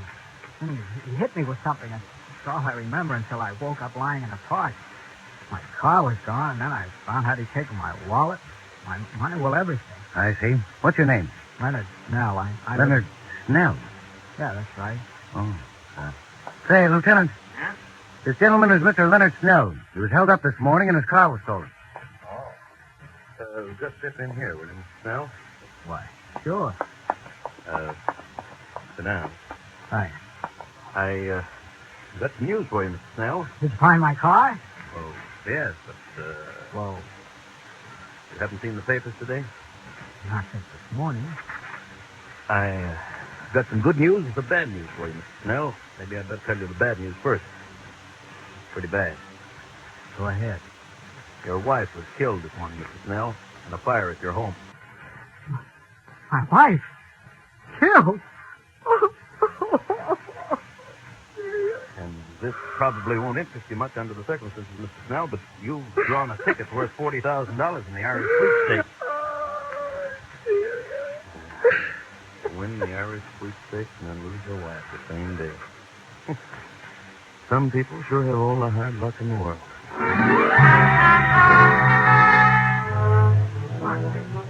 Luck. Within about 15 minutes, more things were happening to me than can happen to most guys in a dozen lifetimes. And then comes a jackpot I've been waiting for. Hold it, Mr. Snell. Hold that pose right there. Just one moment, If you care to make a statement, Mr. Snell, would you mind telling the public how you feel? I know it's pretty tough, but if you could just make a statement. Please, fellas, please. Please give us a break, will you? Excuse me. I hate to trouble you at this time, Mr. Snell, but the banking syndicate I represent is prepared to offer you $40,000 in cash for your sweepstakes ticket. I have the money right here in cash. All right, but I don't care much about the money now.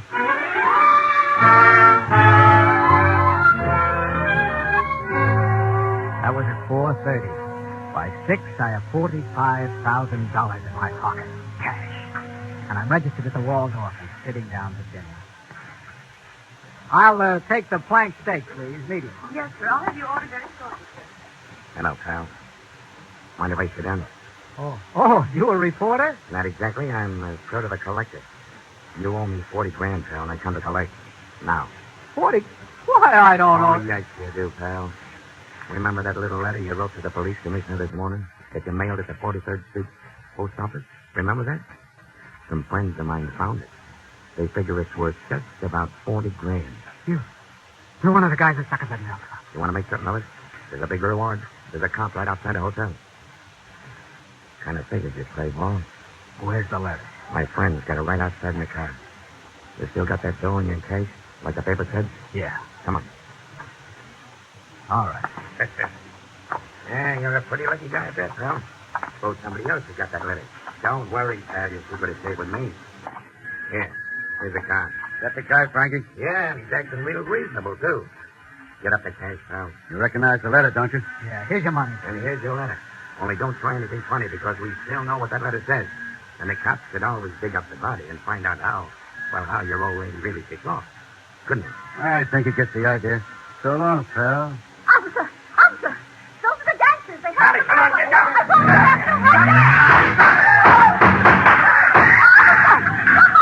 That poor man's been shot. The poor fellow looks like he's paralyzed or something. You. Yeah? You go call an ambulance. I'll stand by this man here. Okay. What's up, Jerry? We just had a little shooting match with those mail robbers. The other boys got him down the street, but this poor man was shot when they fired back. Hey, what's this letter here in the street? Addressed to the police commissioner. The fellow that shot had it in his hand before he fell. You better open it. It might be evidence. No. What? No. Leonard Snell again. Better put a guard on Snell at the hospital, Jerry. From the looks of this letter, he's going to stand trial for murder.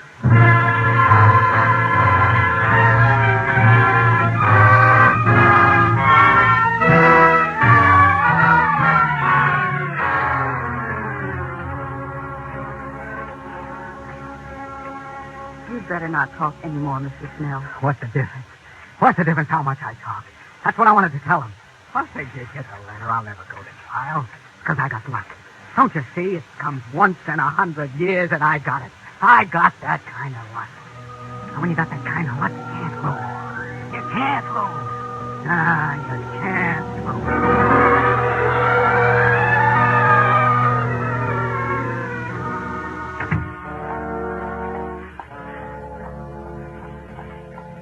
Hello, you still here? Yeah, I got to guard that fellow Snell as long as he's here in the hospital.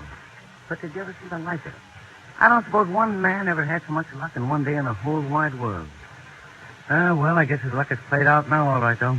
It's funny. He said, you can't lose. Well, he's wrong there. Look at that ladder's going to fly. Just as sure as my name is Jerry Malone. No, you're wrong, Jerry. His luck is still good. What? He's dead.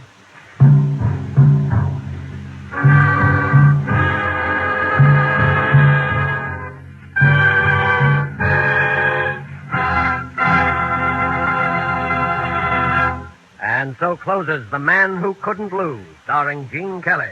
Tonight's study in Suspense. Suspense is produced and directed by William Spear. Have you discovered, as so many thousands of Americans have, how much Roma wines add to the enjoyment of your meals? How their superb taste makes special occasion feasts out of everyday meals? Find out for yourself what a marvel worker Roma wine can be in giving any meal new compliment-rousing zest. Start off the meal with an appetizer, Roma California Sherry. Then place on the table a cool bottle of Roma California Burgundy. You'll be amazed at the tremendous difference Roma wine makes in the enjoyment of your food. Don't overlook this easy way to add extra enjoyment to everyday living at a cost of only pennies a glass. Take a tip from the millions who enjoy Roma wine at meals when entertaining. Ask for R-O-M-A, Roma wine. Remember, more Americans enjoy Roma than any other wine. Gene Kelly appeared through the courtesy of Metro-Goldwyn-Mayer, producers of the Technicolor production Kismet. Next Thursday, same time, you will hear Mr. John Hodiak as star of Suspense. Presented by Roma Wines, R-O-M-A, made in California for enjoyment throughout the world.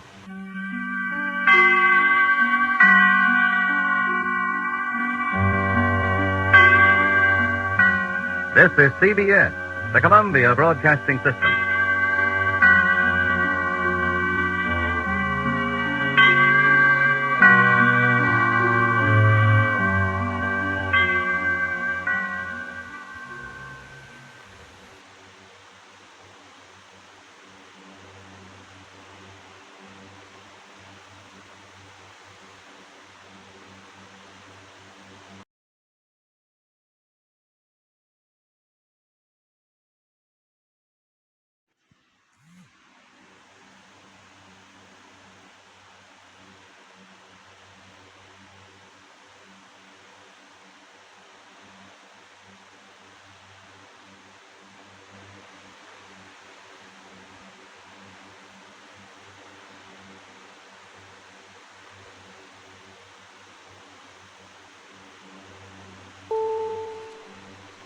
Yes, Roma wines taste better because only Roma selects from the world's greatest wine reserves for your pleasure. And now, Roma Wines, R-O-M-A, Roma Wines present Suspense. Tonight, Roma Wines bring you Mr. Eddie Bracken in Elwood, a suspense play produced and edited for Roma Wines by William Spear. Suspense, radio's outstanding theater of thrills, is presented for your enjoyment by Roma Wines. That's R-O-M-A. Roma Wines, those better-tasting California wines enjoyed by more Americans than any other wine. For friendly entertaining, for delightful dining. Yes, right now, a glassful would be very pleasant as Roma Wines bring you Eddie Bracken in a remarkable tale of Suspense.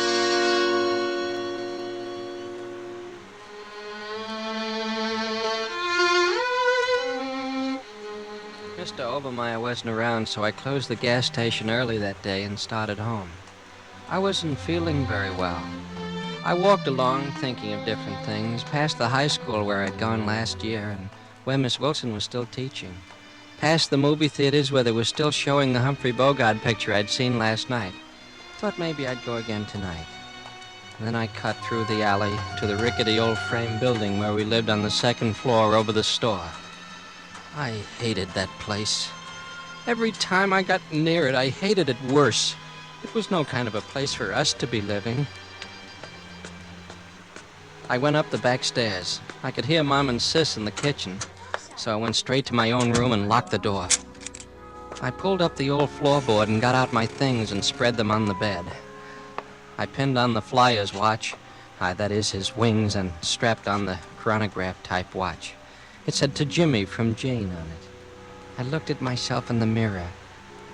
I could have been a famous flyer.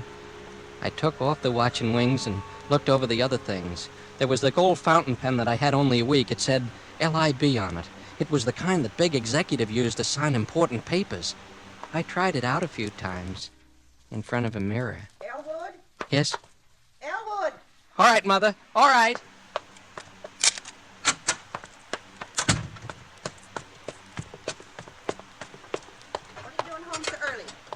Fired? No, I just closed up a little early. Well, you will get fired. Mr. Obermeyer catches you closing up early. Oh, no, I won't. And don't think you're going to lie around this house when you do. Your sister and I have a hard enough time as it is without having you on our necks. Well, I don't feel very well today, Mom. Don't feel very well. Is supper ready? No. Is that all you can think about when you come home? Food? There isn't much else, is there? Is that so? Well, any time you get tired of using this place as a boarding house... Forget it, Mom. What's this? Leave it alone. Do you have to look at everything? Well, what is it? An old album of snapshots I found in the trunk today. Didn't know I still had it. Gee. Is this me? Let me see. Mm-hmm. That's you. How old was I then? Oh, let me see. About 6. You were real cute then. Are there any pictures of Dad? No. Say, I remember this place. This is where we lived just before we came to Fairfield, wasn't it? Quite a while before.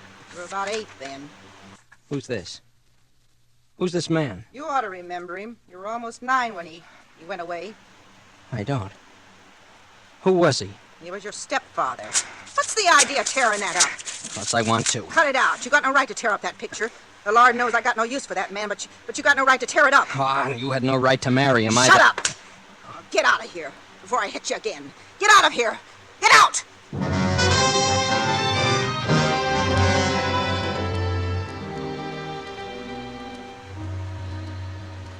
I went back to my room.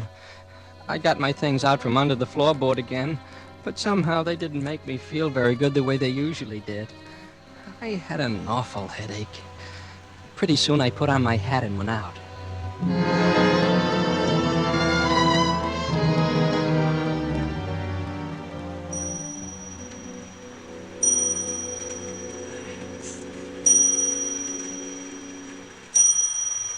Is the oil and water all right, Miss Wilson? I think it is, Elwood, yes. Well, that'll be $1.80 then. All right. Here. Thanks. How's the new term going, Miss Wilson? Oh, fine so far. I am sorry you're not with us, though, Elwood. I was so looking forward to having you in my class Well, this year. some things just can't be helped this year, I guess. Do the students like your course, Miss Wilson? They seem to like it fine. I wish I could be there. Is there anything about abnormal psychology, Miss Wilson? We touch on it towards the end of the course. Oh, I read something about it. I read some of the Freud and Adler stuff, too. Have you, Elwood? Uh-huh. No, sometimes I think you get more real education staying out of school than the rest of them do staying in. Well, I try to keep up with what's going on in the world. You're way ahead of most people, Elwood. I hope someday you can get away from this town, someplace where you can really use your ability. You can go a long way, Elwood. Oh, I'm going to. I'm going to do something about it someday, all right. I know you are. Maybe between us we can figure out something. Maybe we can. Can I come over and listen to your records again sometime, Miss Wilson? Of course you can, Elwood. Anytime you feel... Oh, hey, Elwood. What's the matter? Elwood, we got a phone for Dr. Parker and the police. What's up? Why? Well, it's Mr. Granby. They just found him over there in the lot. Henry Granby? Yes. Our phone. You go on over, Elwood. Maybe you can do something. All right.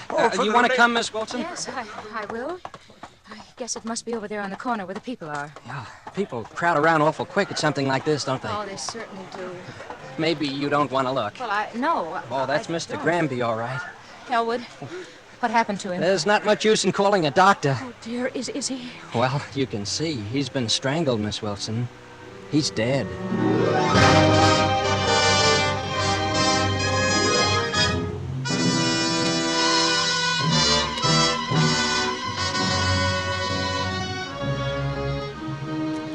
For Suspense, Roma Wines are bringing you Eddie Bracken in Elwood.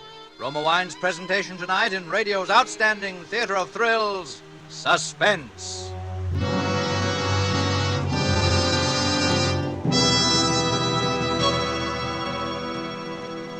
Between the acts of Suspense, this is Ken Niles for Roma Wines.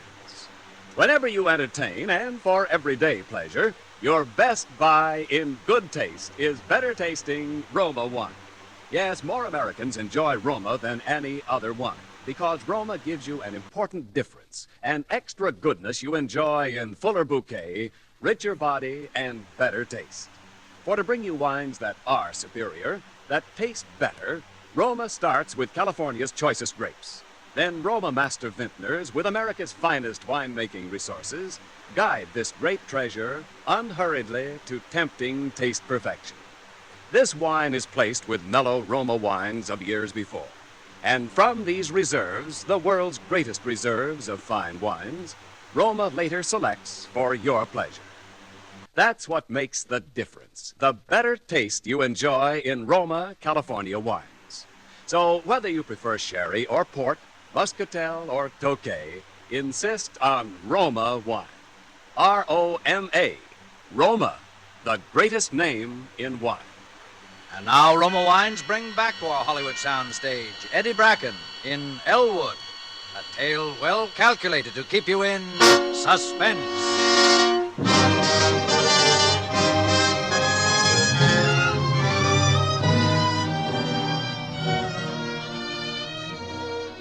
Finding Mr. Granby murdered created a terrific commotion. At first they thought some tramp did it, but they couldn't find anything missing except a Phi Beta Kappa key. So they figured someone in town must have done it, because there were quite a lot of people who didn't like Mr. Granby at all. You can imagine how that made them feel, a little town like ours where everybody knew everybody else, and someone you might say hello to a dozen times a day, was a murderer. Friday was my afternoon off, and I was walking around town, and I ran into Miss Wilson and Winnie Hawks. Why, hello, Elwood. Oh, hello, Miss Wilson. Hi, Winnie. Elwood Parsons. I do wish you'd stop calling me Winnie. My name is Winifred. In fact, it's Miss Hawks to mere acquaintances. I always used to call you Winnie. That was years ago when I was just a child. Winifred's 17 now, Elwood. She's a young lady. Well, at least I'm old enough to be addressed by my right name. Okay, Winnie. All right, then, Ellie. Say, Winnie, what's that? What? That hanging on your bracelet.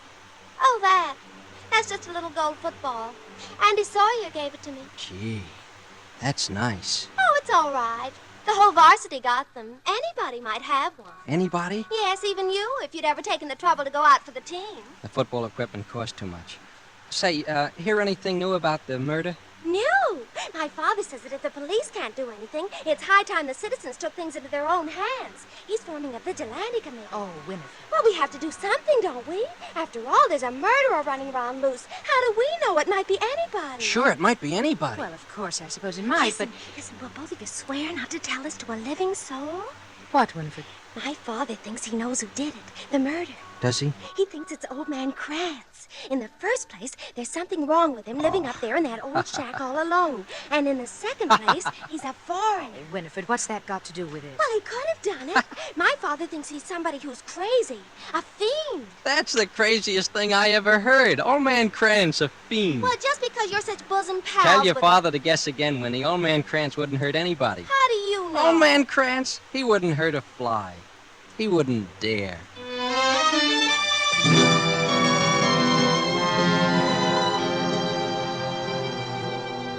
Old man Krantz was a little funny, all right, but it was funnier still, them thinking that he'd done it. That gave me the idea to go up and see him. His big dog Bismarck started making an awful fuss the way he always did, but I just banged on the door anyway. Who is it? It's me, Mr. Krantz, Elwood. Why didn't you say so? Quiet, Bismarck. Wait a minute, I'll unbar the door. Hello, Bismarck, old fella. So, you finally come up to see old man Krantz again, huh? Yeah, and I brought you some old horseshoes. I'll just put them down here. Say, I thought I ought to tell you. I heard the screwiest thing in town today. So? What was that? You know about the murder? Yes, I know. Somebody said you did it. Oh. They did, huh? Uh-huh. They're getting up a vigilante committee. Well, let them come with a vigilante committee. I got my shotgun. I take care of myself. all Oh, right. they won't bother you, Mr. Krantz. I told them they were crazy. They better not bother. As far as that goes, I don't think they'll ever find out who did it. No? I don't think so. Do you? Well, somebody did do it. Oh, sure. Somebody did. He was strangled, I hear. He was. I saw him.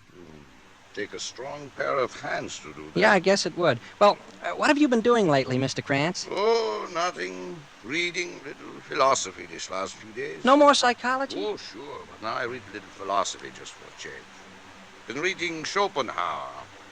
You know how he says it's the only way to escape the world? Suicide. Suicide. But he's crazy.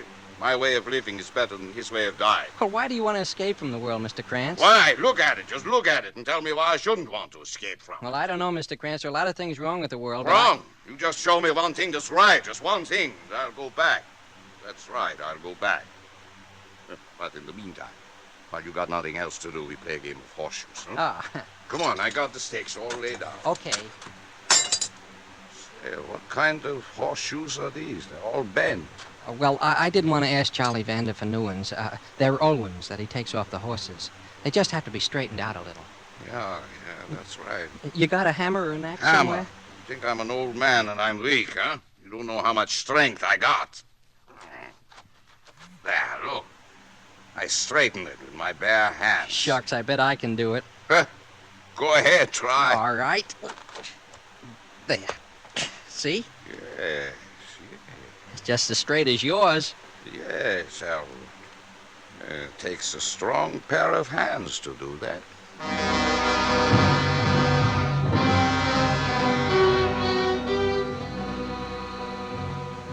I didn't feel very well that night.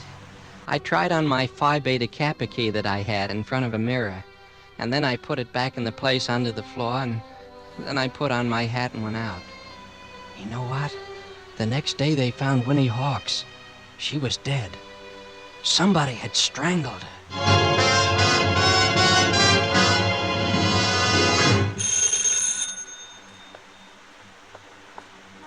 Hello, Elwood. Come in. I haven't seen you for quite a while, and I know. thought... Everyone's been so upset. It was such an awful thing. What? About Winifred. Oh, yes. It's strange what fate does. It's something a little more horrible than fate, I'm afraid. I thought maybe you wouldn't want to go out. I thought maybe you might like to listen to some music tonight, Miss Wilson. Why, yes, I'd love to. As a matter of fact, I've just got a new album of Stravinsky. They say it's very good. Oh, Stravinsky's wonderful. I think it's terribly exciting and emotional, don't you? Well, yes. And so imaginative. I'll get out the records if you'll start... What's that you got there, Elwood? What? That thing you're tossing up and down your hand? Oh, that's just a little watch charm I found. I carry it in my pocket, sort of for luck. It was a gold football, wasn't it? Yeah, I found it. I guess some fella lost it. Okay, sis, I'm leaving. Oh, hello, Dick. Oh, hi, Elwood. All right, Dick. Dad's here, so don't worry. No, Going hunting? Oh, the rifle. Hunting? You bet I am. Half the town is tonight. Didn't you know, Elwood? The committee's patrolling the streets because of murder. Oh, yes. I heard something about it. You ought to join up. It's every man's duty with a fiend like that on the loose. Well, maybe I will. Well, so long. Good night. Good night, Dick. Shall I put on the first record, Miss Wilson? Yes, all right.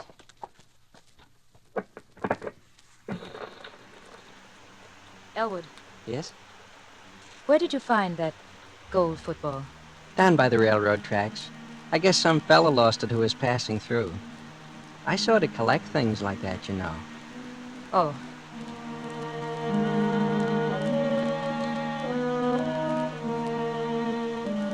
Oh, that music is wonderful. It makes me want to do things, big things. You've been a wonderful help to me, Miss Wilson. I like to help people that I think will benefit by it. So perhaps someday they can accomplish something. I'm going to accomplish something someday, Miss Wilson. In a way, I already have. Sometimes I thought, if I were only a little bit older, or you were a little younger, we... That's one thing we know we can't accomplish, isn't it? We can't change our ages. No, we can't accomplish that. That's a lovely watch you have on, Miss Wilson. Oh, this. I've never seen you wear that one before. A friend of mine brought it back from Europe for May I me. see it? Of course. It's kind of complicated, isn't it? Yes, it's one of those Swiss ones. It tells the day of the month, too. Oh, it's really lovely. I'm glad you like it. I'd like to have a watch like that. Elwood, I can't listen anymore. I hope you'll excuse me. What's the matter, Miss Wilson? I'm very sorry, but suddenly I have a very bad headache. Oh, well, of course. I understand, Miss Wilson. Thank you, Elwood. Well, you have nothing to thank me for, Miss Wilson. I'll go now. All right. Good night, Elwood. Good night, Miss Wilson.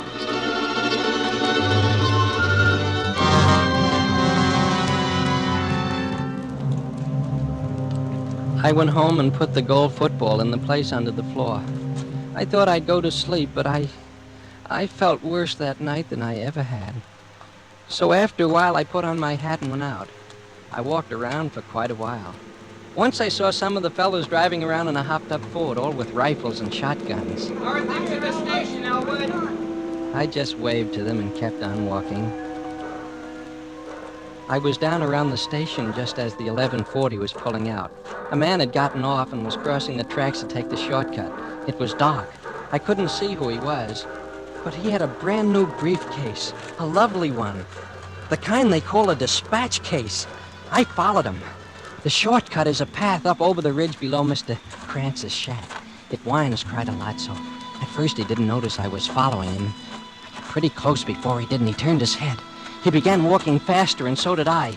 In a minute, he looked back again, and it must have come to him who I was because he started to run. Then I ran, too. When he saw he couldn't get away, all at once he made a quick turn up the hill towards the lights in Old Man Krantz's shack. He didn't yell or anything, but he dropped his briefcase now, and he was running as hard as he could. So was I, and I didn't stop. For a second, I was afraid he might wake up Old Man Krantz's dog before I caught up with him. He tripped over something and fell, and I was there before he could get up. He turned his face, and then suddenly it happened again. The same thing that happened with Winnie Hawks and Mr. Granby. It wasn't his face that I saw. It was the face in that picture. The face of my stepfather. My hands were closing around his throat.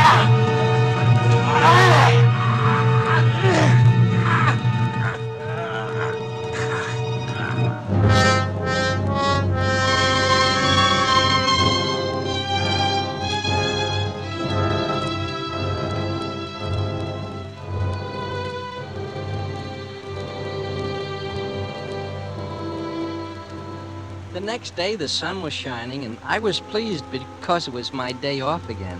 I'd slept late, but when I started over into town, I saw a lot of kids running up towards the ridge, so I guess they'd found him. I followed along, but when I got there, I saw they were going up further, to Old Man Krantz's shack. There was a big crowd there, and the sheriff and 3 or 4 cops. They didn't seem to be doing much. It was some other men, like Mr. Wilson's brother, that seemed to be in charge. One of them had a rope, and he was slinging it over a tree. And then I saw the dog. Somebody had shot Bismarck, and he was lying there in the grass, all covered with blood. And then they were dragging Old Man Krantz out of his shack. I'm an old man, boys. I don't do it. What would an old man like me want to do a thing like that? Shut up! Now! Quiet! Listen here, men. Quiet! I gotta warn you. What you're doing is illegal and contrary to the law. We're in charge now, Sheriff, and let me warn you. Don't try to interfere. Bismarck, old Bismarck, what have you done that for? To a poor dumb animal. He didn't do nothing. Come on, get the rope. No. Wait, he didn't do it. How do you know? Well, he couldn't have. There's the one who did it. Right there. I was down the hill before they even had time to fire a shot. That's all it had taken. Just those few words, and they knew. But it was too late now. There was a freight train coming through just as I got to the tracks. I got across ahead of it. That cut them off for a minute and gave me time to think. But I knew I'd never get very far in the open daylight. Then I saw an oil tank car standing on the siding with the top up. I scrambled up onto it and down the little ladder inside. It was empty. I was barely inside when they were across the tracks after me. I hardly dared breathe. Standing there in the darkness with the oil on the bottom of the car seeping into my shoes, I almost fainted thinking of what would happen if somebody got the idea of looking into that tank car. It was good and dark. About 8 o'clock, I guess, before I dared to climb out. I was still frightened, but I was excited, too. They were looking for me. Everybody. In a couple of days, the whole country would be looking for me. But they wouldn't find me. They'd never find me. For years, they'd wonder how I got away, and then I saw 2 men walking up the track to the freight agent's office. I was frightened all over again. Haven't seen any sign of him, have you? No, I just wish I had. I got old Betsy here all proud of me. They were all over, everywhere.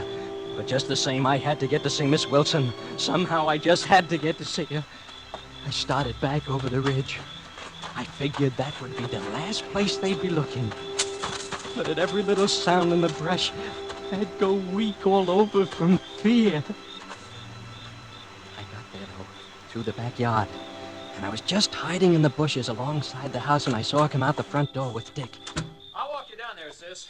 We're patrolling the streets by the school anyway, so you'll be all right. Keep plenty of lights on, though. It's so brutal. Brutal? Yes, and you enjoy it, all of you, hunting him down like an animal. What? Good Lord, sis. He is an animal.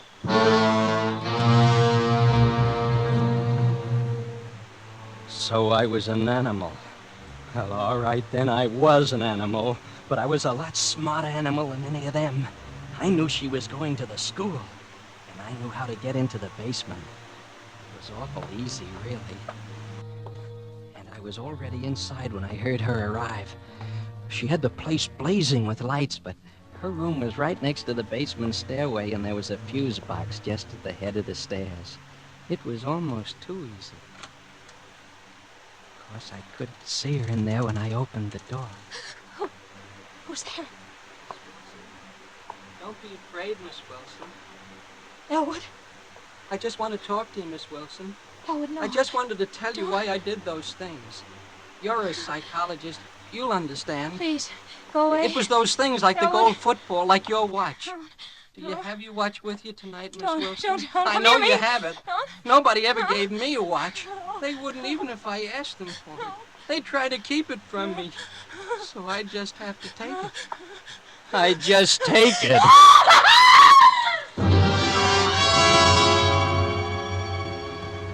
They were coming down the hall. The lights were on. All of a sudden, there was only one way out. The window. I was cut some when I hit the ground, but I was all right. I started to run. And then I saw someone in front of me.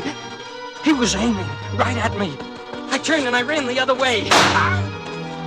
I fell, or something hit me. I tried to get up.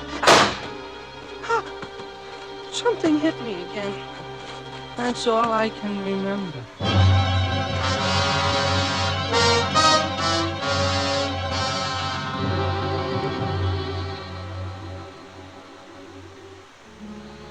They say I'm what's called a criminal psychopath. They say I took those things because they were symbols of love that I never had. They say I killed those people because they represented my stepfather, and I thought he'd kept me from being loved. They say they don't know whether I should be sent to an asylum or go to a trial. But I don't see why they go to all this trouble, because they say anyway, I'm going to die.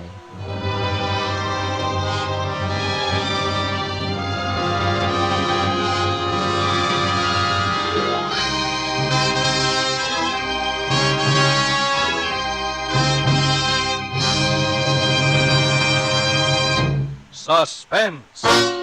Presented by Roma Wines, R-O-M-A, Roma, America's favorite wines. This is Ken Niles bringing back to our suspense microphone the brilliant star of tonight's play, Eddie Brighton. Eddie, even though murder is a bit out of your line, you were superbly convincing as a villain tonight. Ken, I really enjoyed playing Elwood. Say, that's a handsome watch you're wearing. You mind if I... Elwood, Eddie, don't. Let go of my wrist. The play's over. Oh, but I like nice things. Valuable things. Well, then, you'll like this gift basket of Roma, California wines. It's a present from Roma, your host tonight, with compliments on a most realistic performance. Oh, gee, thanks, Ken. I'll have to remember that routine. It pays dividends. And remember this, Eddie, when friends drop in, it pays dividends in hospitality to add warmth to their welcome with glasses of that delicious Roma Port in your gift basket. For ruby red, rich-tasting Roma Port is a warm, congenial wine, the first choice of millions for smart entertaining. And at dinner time, fragrant Roma Port is so good, so gracious with dessert. Yes, real hospitality calls for Roma Port on hand, always. Well, I know how popular Roma Port is, Ken. Well, Eddie, here's the reason. You see, in all Roma wines, you enjoy an important difference, an extra goodness born of fuller bouquet, richer body, and better taste. And because only Roma wines give you this extra goodness, more Americans enjoy Roma than any other wine. Solid, Ken, solid. Thank you and good night. Eddie Bracken may be heard on his own program, For Texaco, and is currently being seen in the Paramount production, Ladies' Man. Tonight's suspense play was written by Robert Richards. Next Thursday, same time, you will hear Mr. Howard De Silva as star of Suspense. Produced by William Spear for the Roma Wine Company of Fresno, California. In the coming weeks, Suspense will present such stars as James Stewart, Nancy Kelly, and others. Make it a point to listen each Thursday to Suspense, radio's outstanding theater of thrills. This is CBS, the Columbia Broadcasting System.